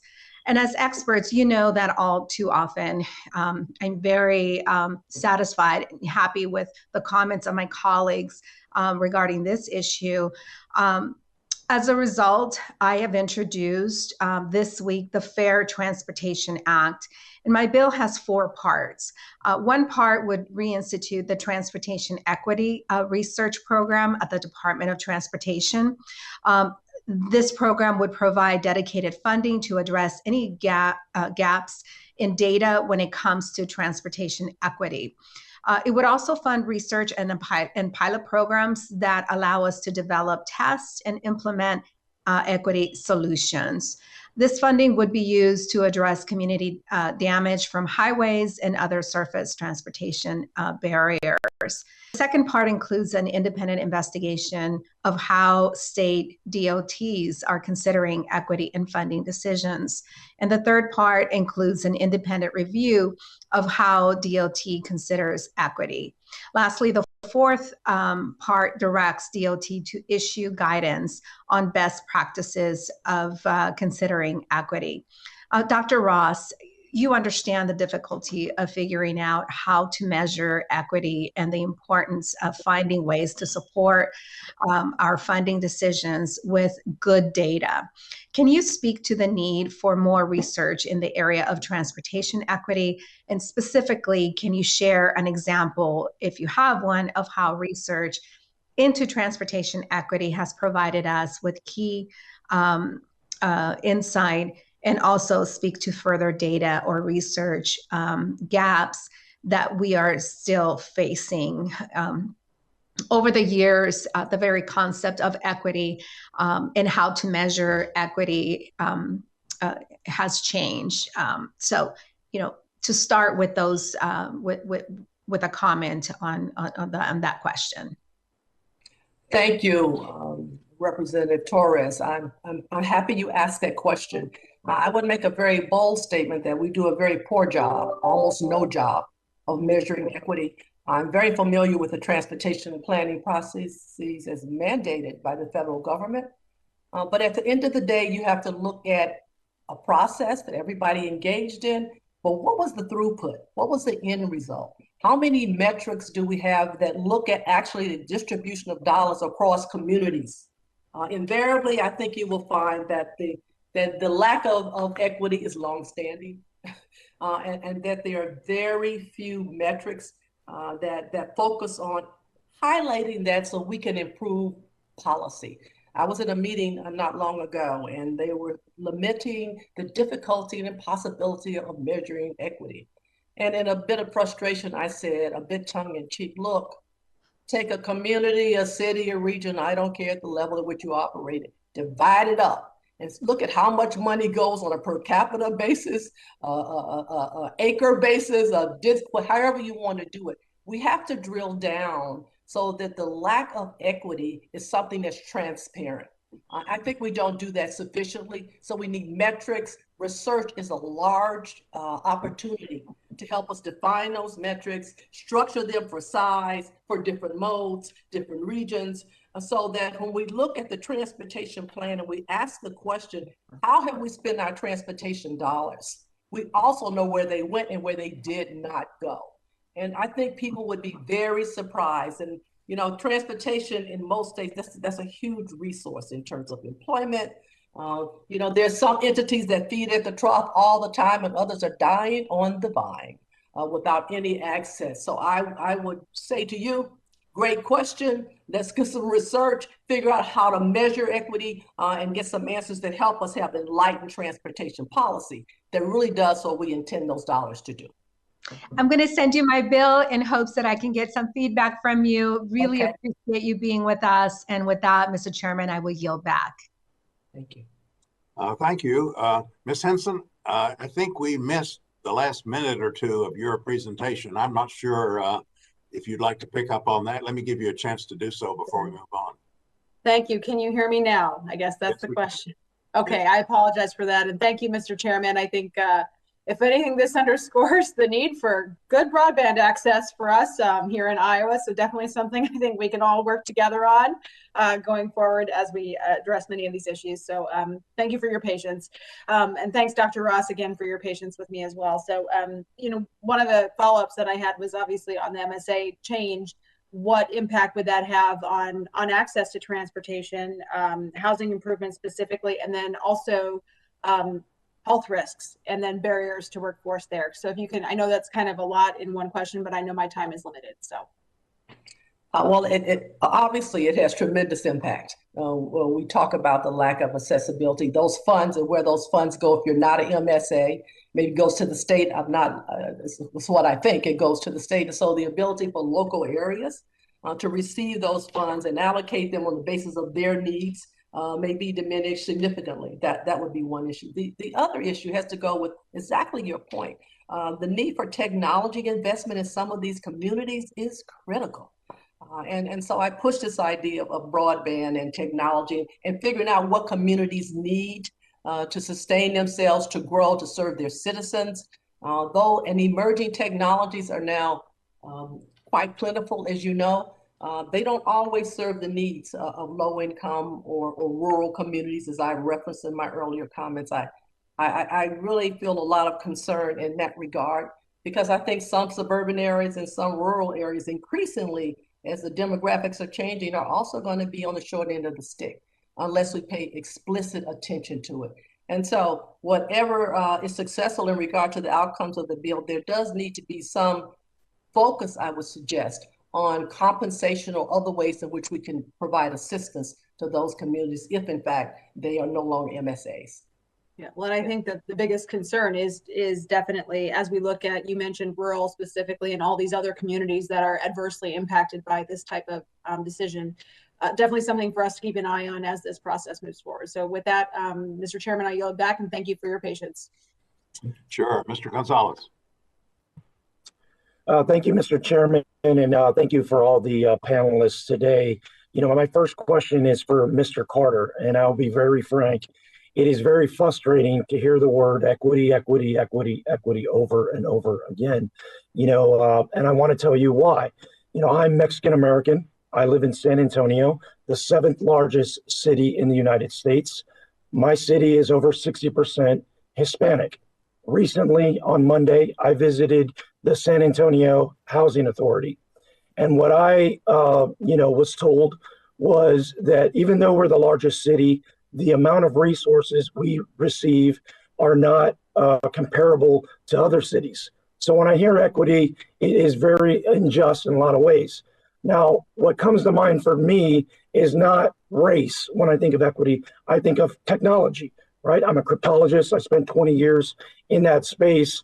And my question is this: in thinking about the future of transportation, autonomous vehicles, mobility as a service, and a changed workforce that commutes as a result of the pandemic, what we've learned from it, do you see programs that provide greater flexibility and efficiencies other than 100% focused on cars on the highway or traditional buses in every neighborhood? Representative, thank you for that question. Yes, I do see it being a broader conversation. I think one of the things that my industry has had to come to grips with, even before the pandemic, was the changing definition of mobility. And how does that ultimately meet the needs of a community? And not every community is identical in terms of what their needs are. And so one of the things I think my industry has started to do, and to some degree the pandemic has even accelerated that even more, is really taking a hard look at the way we're providing services to all communities and looking at the ways in which we can ultimately support the mobility need for each individual community going forward. And I think one of the things that I was saying earlier that I think is still critical to that conversation is we need for the funding to align with those opportunities. And so when we talk about flexibility in the federal funding programs and the ability to be able to adjust to reflect the reality of what we're seeing on the ground, that's exactly what I'm talking about. Not everybody needs a 40-foot bus to meet their transportation needs. Not everybody will have their transportation met by an autonomous vehicle.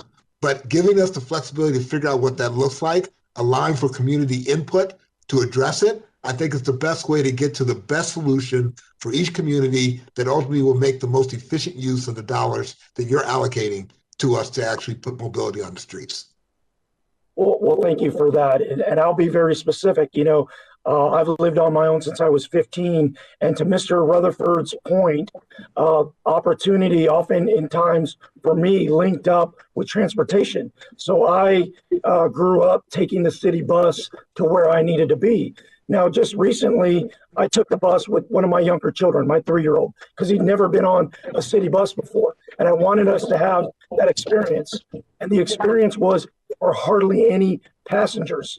And what I don't want to have happen is those that take the city bus are viewed as second-class citizens, this kind of underlying approach. And I think one way for us to get ahead of that is not to try to chase the needs of the past, but chase the needs of the future, and to be able to promote kind of that next generation of transportation. So that way folks don't feel as if they're discriminated against for the transportation that they use. I have one other question, and this is for Mr. Kirk.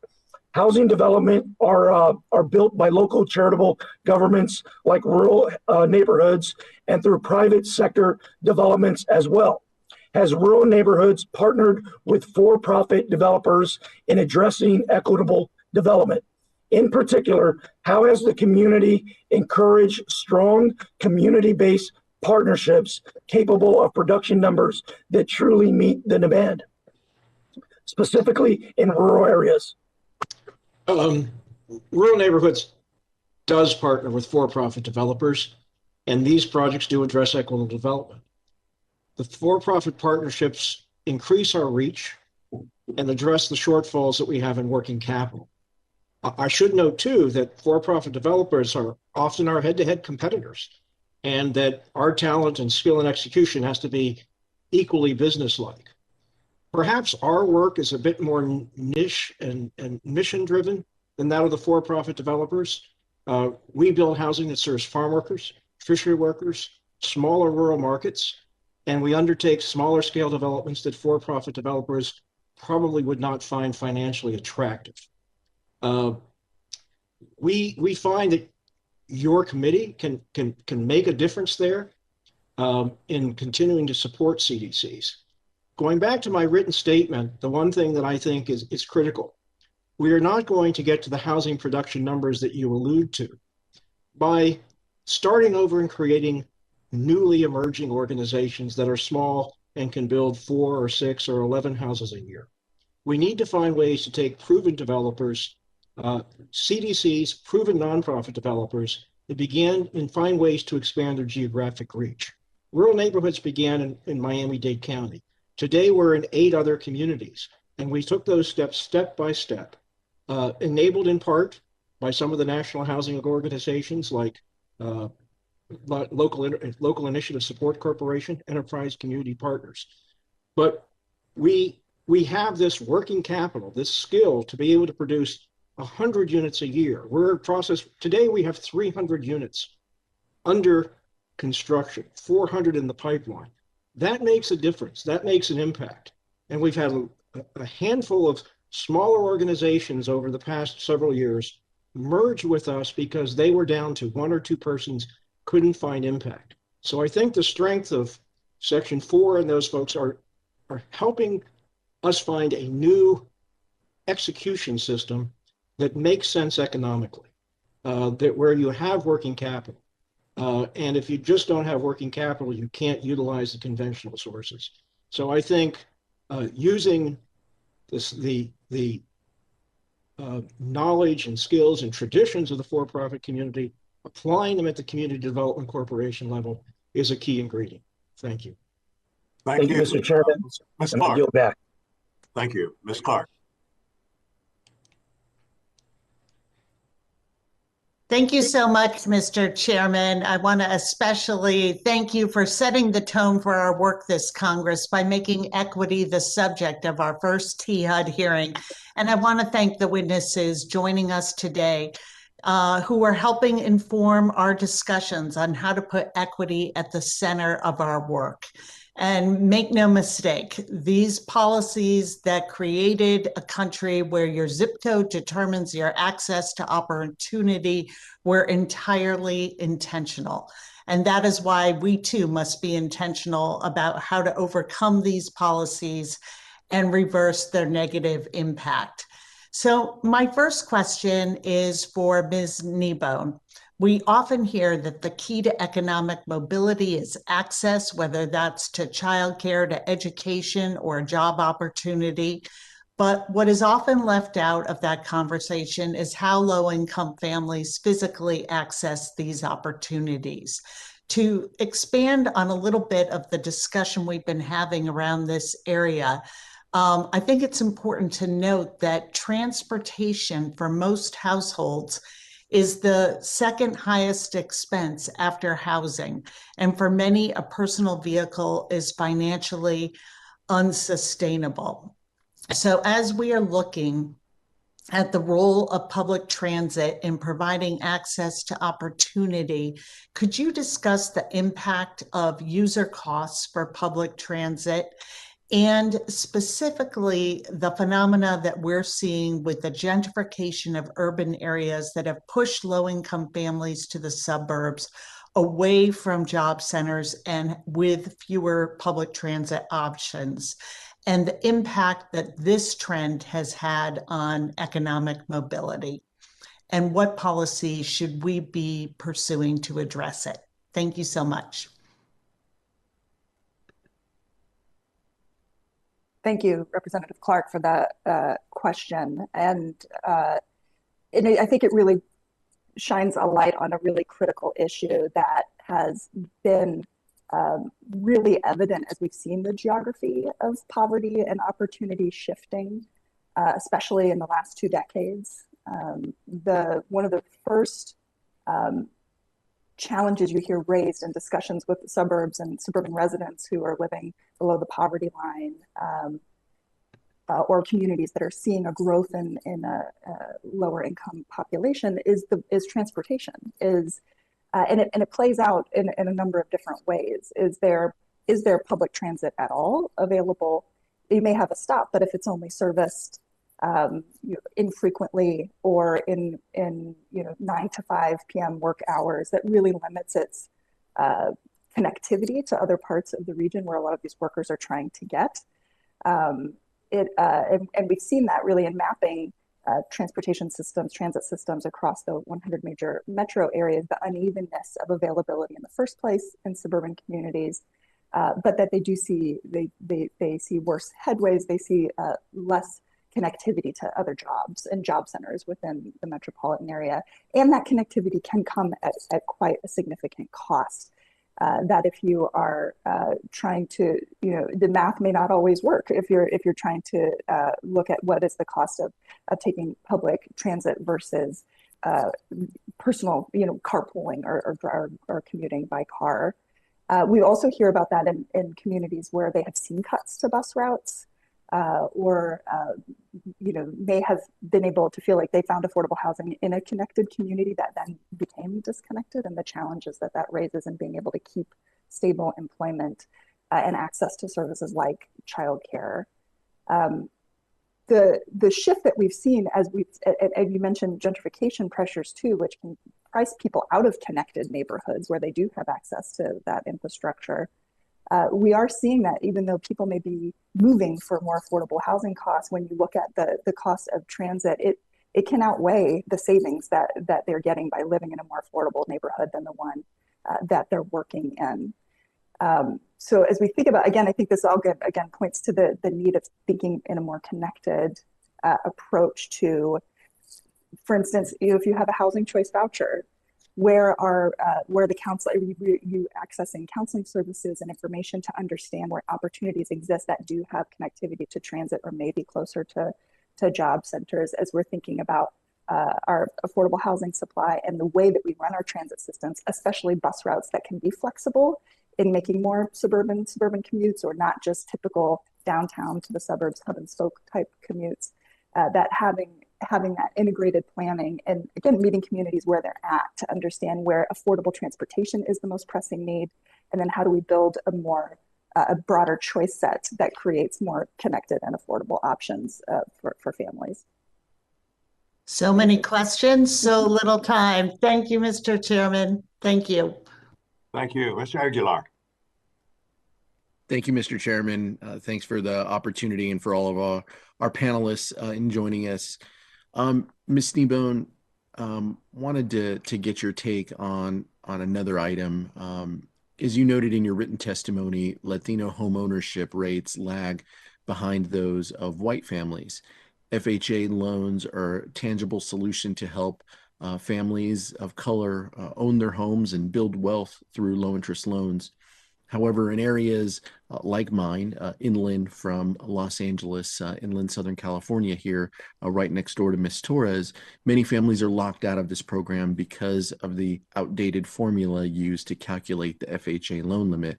I want to thank the chairman for his support in the past of my language that requires HUD to use the highest median home price when calculating the loan limits to allow more home buyers access to these funds under the current formula.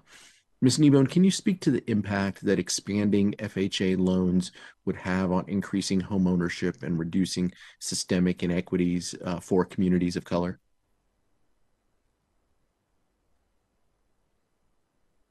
Yeah, thank you for that question. I think it points to a really important tool at our disposal that can directly speak to the inequities and the lack of access that many lower-income households and communities of color and households of color have faced in trying to access home ownership. It also shows the complexity of how many tools we'll need to and levers we'll need to pull at once. So I think if you can expand access through the FHA program, that also needs to be coupled with the supply side strategies as we think about this stock of affordable entry level homes in the market. So some recommendations we've put forward in the past is to think beyond just how we're deploying affordable housing subsidies to help create affordable renter opportunities, but also thinking about other mechanisms at the federal government's disposal to help create a groundwork that makes it possible to create more naturally affordable market options, sort of missing middle housing that could then be paired with an FHA loan to increase access to home ownership for more communities and especially for underserved homeowners, like homeowners of color. And in addition to these sort of paired strategies, I think there's also an opportunity to return to some of the allocation formulas to make sure that the way that we are allocating subsidies that help provide that housing supply on the affordable end and create that more holistic continuum of housing opportunities are deployed in ways that really meet today's landscape of needs and barriers, where we're seeing the challenges that are the greatest, especially as we've seen shifting market conditions and changing demographic and economic patterns. I appreciate it. To some of our other panelists, we all know that one major life event, such as a large medical bill or being laid off from a job, can cause a person to experience homelessness. And especially when it comes to suburban communities, individuals face additional hurdles because of access to social services, including shelters or job training facilities, because transit options are limited. How can we create some affordable housing options in suburban communities for individuals experiencing homelessness? And how should we incorporate or make sure that access and affordable housing go hand in hand when we're designing these locations? I'll make a few comments in that regard, and thank you for the question. It's been interesting to look at homelessness and how we handle it in our urban areas, and to look at the joining of public and private forces and resources, so that when you get to exurban, suburban, and even rural areas, it's really important to have a contingency, and whether it's for short-term accommodation or long-term accommodation, to have a social network that is established. It's very difficult to establish it when you find out this Tuesday and Wednesday you're on the streets. So I think the planning capacity that we need isn't there to serve as a catchment areas. The question then becomes, how do we assemble such an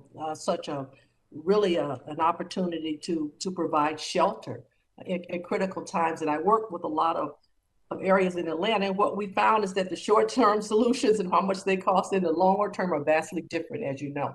But we have developed some partnerships between the public and the private sector that give families, particularly families with children, an immediate catchment when in fact they find themselves on the street. So I think working for that kind of capacity and bringing the private sector in is critical. Thank you, Ms. Ross. Thank you, Mr. Chairman. I appreciate it. Yield back. Thank you. Mr. Astronaut. Thank you, Mr. Chairman, and thank you, Ranking Member. Thank you, the panelists, for being part of this important discussion. My congressional district includes Harlem, East Harlem, Washington Heights, and the Northwest Bronx. It's one of those districts that was severely impacted by inequitable policies in both transportation and planning, as well as housing.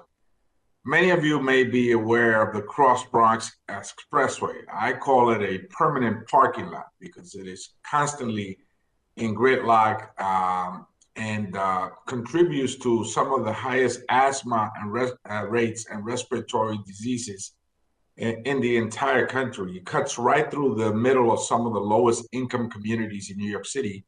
And it was a brainchild of none other than the power broker himself, Robert Moses.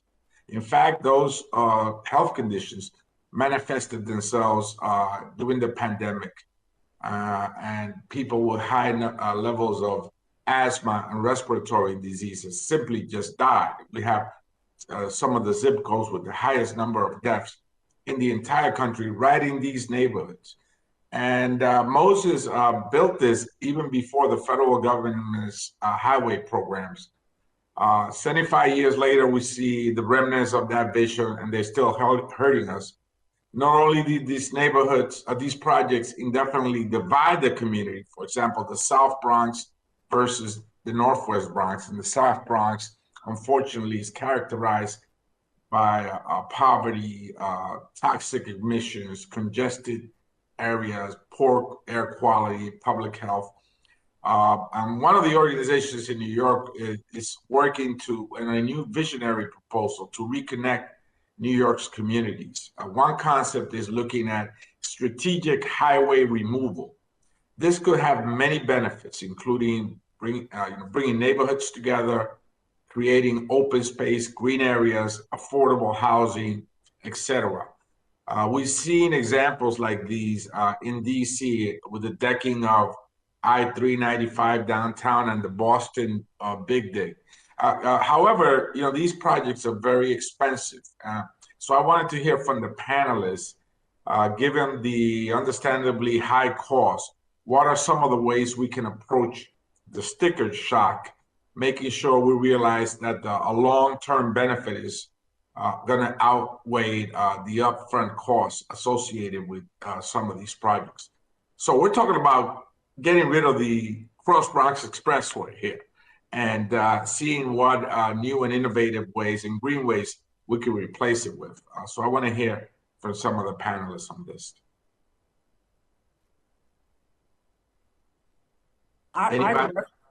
I referenced this topic in my written statement and as well my verbal comments today. And we in Atlanta have a bit of experience in this regard, not at the level of New York, but I offer one example very quickly of a Beaufort Highway, which was historically the north-south connectivity.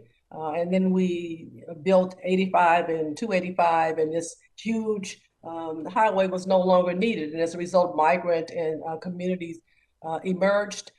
They like to walk, bike, have accessible bus, frequent service, and it became subsequently one of the most dangerous highways in our state with fatalities. And so now we're rethinking that, repurposing that. We've not got to removal, but we've certainly got to reconstruction, redesign, so that it now is much more compatible, and we have a ways to go, with the community that now resides there. So the idea of it's a big sticker item, there's no doubt, but many communities have done very well because they just got into a long, really intense discussion, I could use other words, with the state DOT. And over time, the allocation of resources was deemed to be credible in those places where it meant more economic development, safety, safer issues. That's one issue. The other comment that I'll make has to do with measuring the impact of this on the humans who are in close proximity. The emissions factor is critical, but we do that, but it's not done in a way so that the outcome of that is a part of a public media campaign so people understand what's happening where, relative to what we see, the kind of, in many instances, fatalities that you see, and in children too. So I would offer that it's a fight, it's one worth having, particularly if the utility and there's a higher purpose and a better purpose with regard to mobility, health, if you will, and housing in terms of creating more accessible housing. Thank you, Mr. Chairman. I yield back. Thank you. As Ms. Clark says, so many questions, so little time.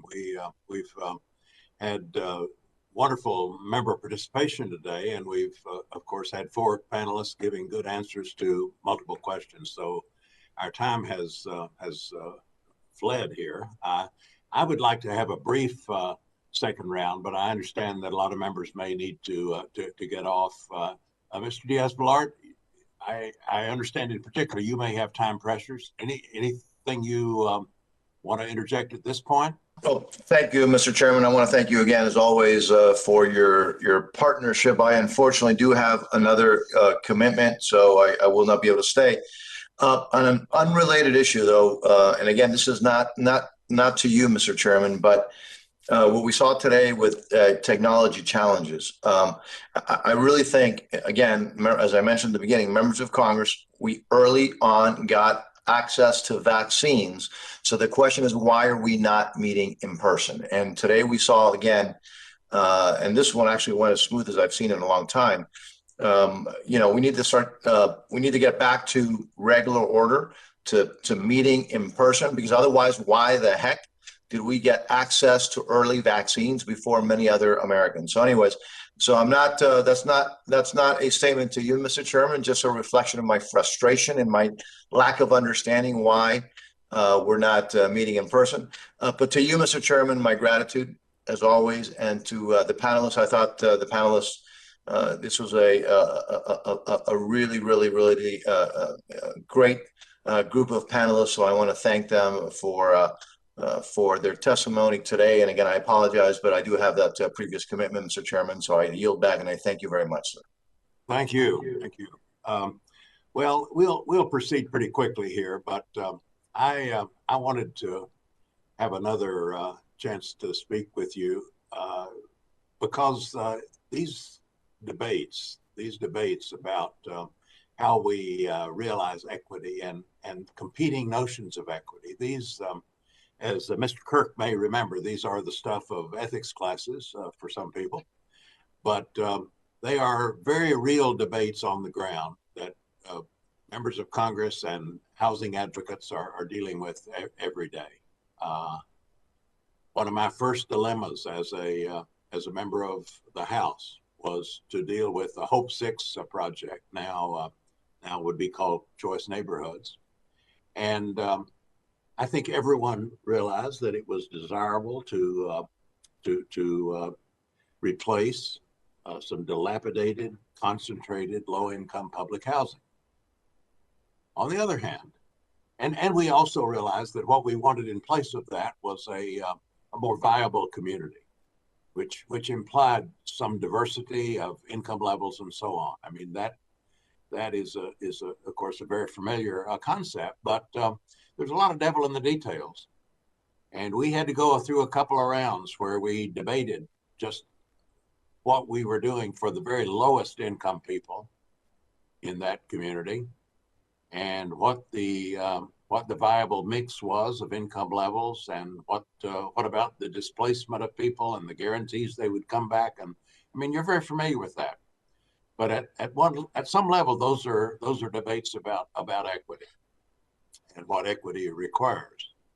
Mr. Kirk, in his testimony, implied that one size does not fit all, and I think we understand not one size doesn't fit all in terms of the equity issues that are addressed. I mean, some of our housing programs are aimed at doing what all we can for the people most in need. Other of our housing programs are less designed for that. They're aiming at people who aren't maybe the most in need, but we're doing as much as we can for as many people in need as possible. There are competing issues here, and that's one reason, among others, why we have multiple housing programs that address people at varying income levels. Just one final issue. There are such agonizing debates over the displacement of communities in terms of post-disaster work. People who they want to come back. They want to build back, even if they're in harm's way. And we argue that we really need to build back in a more viable way, a more sustainable way, more resilient. But I think we experience those sometimes as equity issues with low-income communities. So I'm just I'm trying to be merely suggestive here. I'm not exhausting the range of debate by any means, but you're experienced practitioners, and you're experienced in dealing with these equity issues, not at an academic level or research level merely, but in dealing with real communities on the ground. And I'm just inviting you to reflect on how you've dealt with that and how you think going forward we need to better incorporate considerations we all know is at the heart of this, how we can better address these issues and involve the communities who have so much at stake.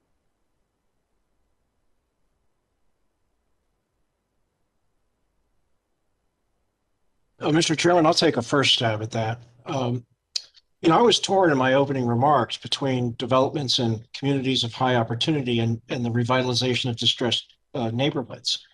And I think that as much as I personally am involved in the distressed neighborhood development primarily, if we do not have the adequate tool to be able to bring those opportunities that are missing, a new community health center, some transportation linkages between those neighborhoods and others, then the strategy that we're choosing will fail.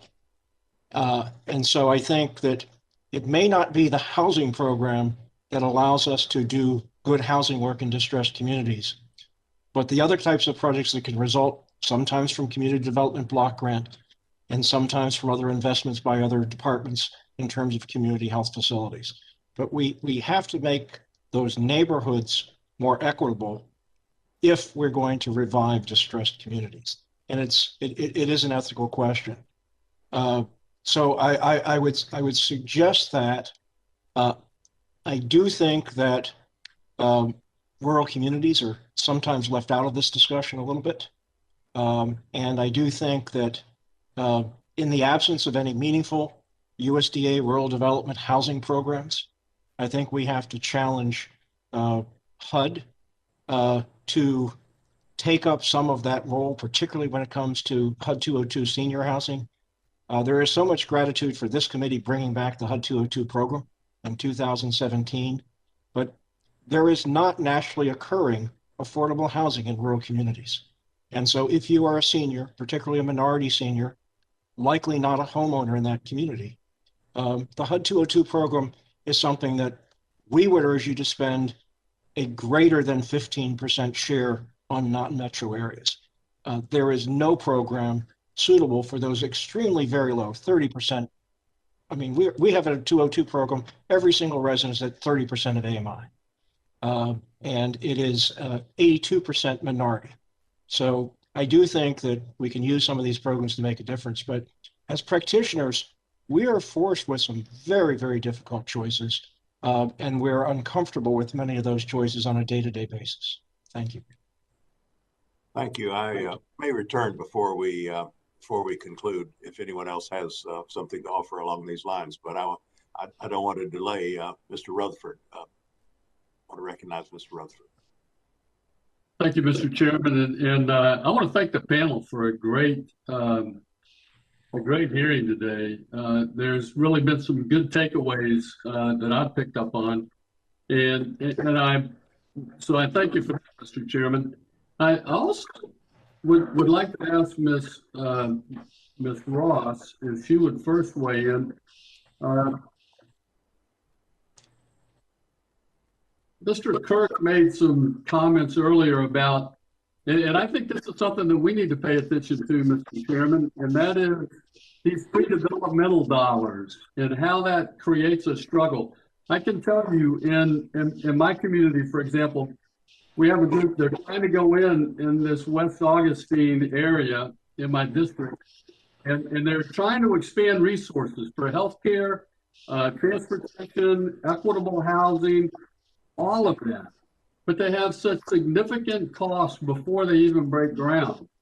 And it goes back to what Mr. Kirk was saying earlier about, number one, we have got to look at the cost of these rules and regulations that we put in place.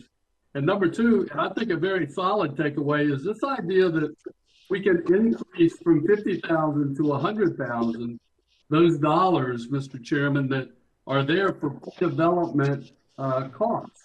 And so I want us to really go forward looking at that. I can tell you in the West Augustine project, we're looking at bringing in a federally qualified health center. And it's meant to expand all of these resources for the St. Johns County community. And so these problems that we talked about earlier with Mr. Kirk, I would like to ask Ms. Ross and whoever else would like to answer very quickly, what other, besides these two that I think Mr. Kirk hit on very, very hard, what are some other recommendations that you would offer stakeholders as to how they can overcome some of these various challenges to establishing these really centers of benefit for a community? What else can we do besides the rules and regs and the pre-development dollars? Are there other tactics that we can use? And I do want to say this before I let Ms. Ross answer, and that is, I think Norman Torres, Congresswoman Torres's bill addressing how we define that equity could be a part of removing some of these regulation barriers as well. So, Ms. Ross? One of the things that occurs to me is the idea that working with community organizations and their influence in terms of the allocation of discretionary funds and dollars that come from the transit authorities, the state departments of transportation, and then using those resources, they can actually identify priorities. And it seems to me there's an opportunity to ask for resources to support the kinds of services and development that you're talking about. So that's one thing, is to look at the availability of discretionary dollars and see, in fact, how they might be accessed. The other issue is they have very good ideas. We're working with the community now that there are lots of services that are available that they know nothing about. So they suggested that they would like to have kiosks in places where everybody goes, the hospital, the community center, that will list the kinds of information they need to have in terms of what kinds of resources are you eligible for. Where are meetings that will allow you to be better informed about how to access those? What are the planned activities, whether we're talking transportation or education? And so I keep talking about this digital divide because I know in many of our rural areas, and in our suburban areas and low-income areas, they don't get the information. And so their ability to help themselves to actually ask for the allocation of resources for priorities is diminished because they simply don't know. Right. Excellent. Thank you for the additional takeaways there. That's excellent. Did Ms. Nibon, is she still here? Does she have anything she could add? She's right here. Yes, thank you. I think that the comments, I just want to echo the comments about the need for better metrics, again, providing, I think, more transparency and targeting about what needs exist and where they are would help to target limited resources more intentionally.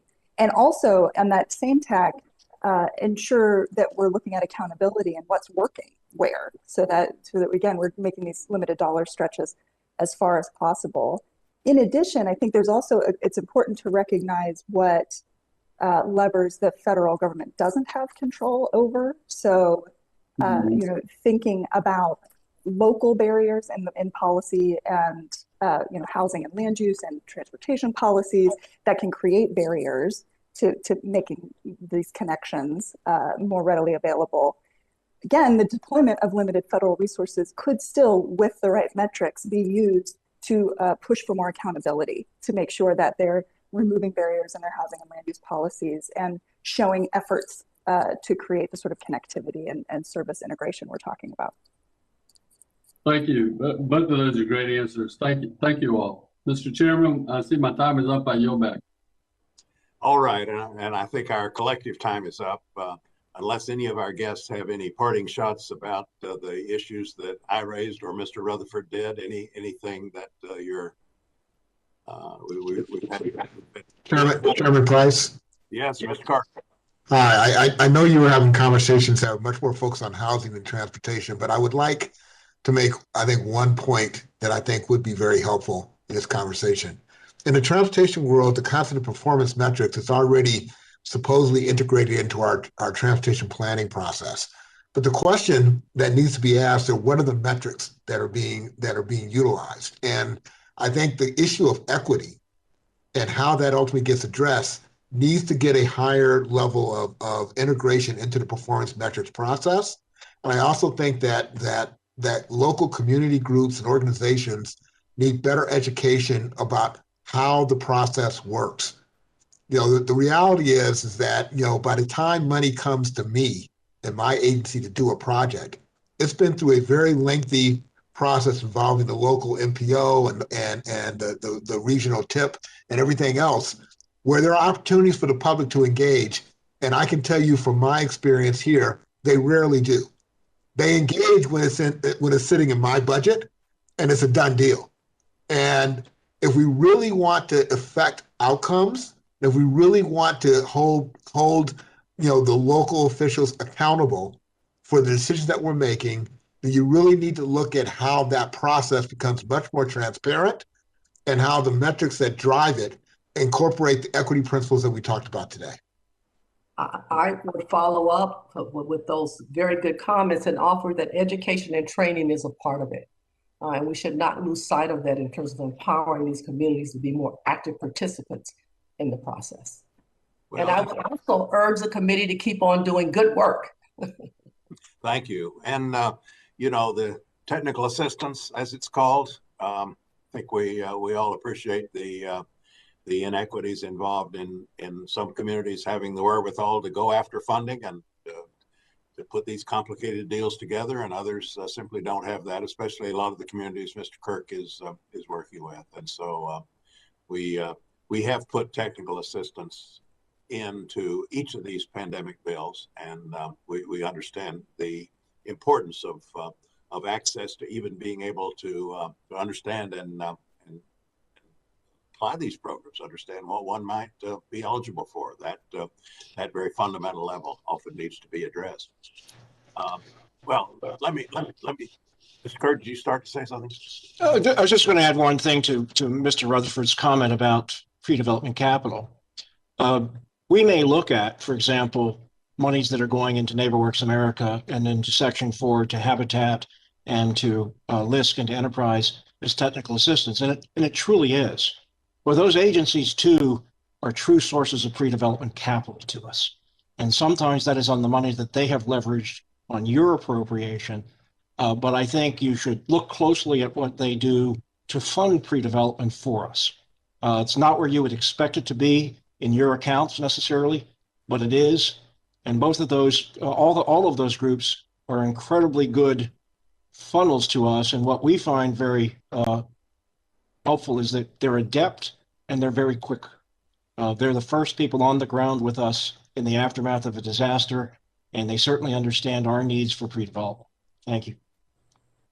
All right, thank you very much. With that, we will bring this hearing to a close with our thanks to all of you for the good work you do and for your willingness to meet with us today and help translate some of that experience into helpful guidance as we go forward. So thanks to all of you, and we'll look forward to staying in touch as we continue our work. With that, thank you. Thank you. Thank you. Great meeting, Mr. Chairman. Yes. Thank you. Good job. Great meeting. Thank you, Mr. Rutherford. The subcommittee is adjourned. Thank you very much. Bye-bye.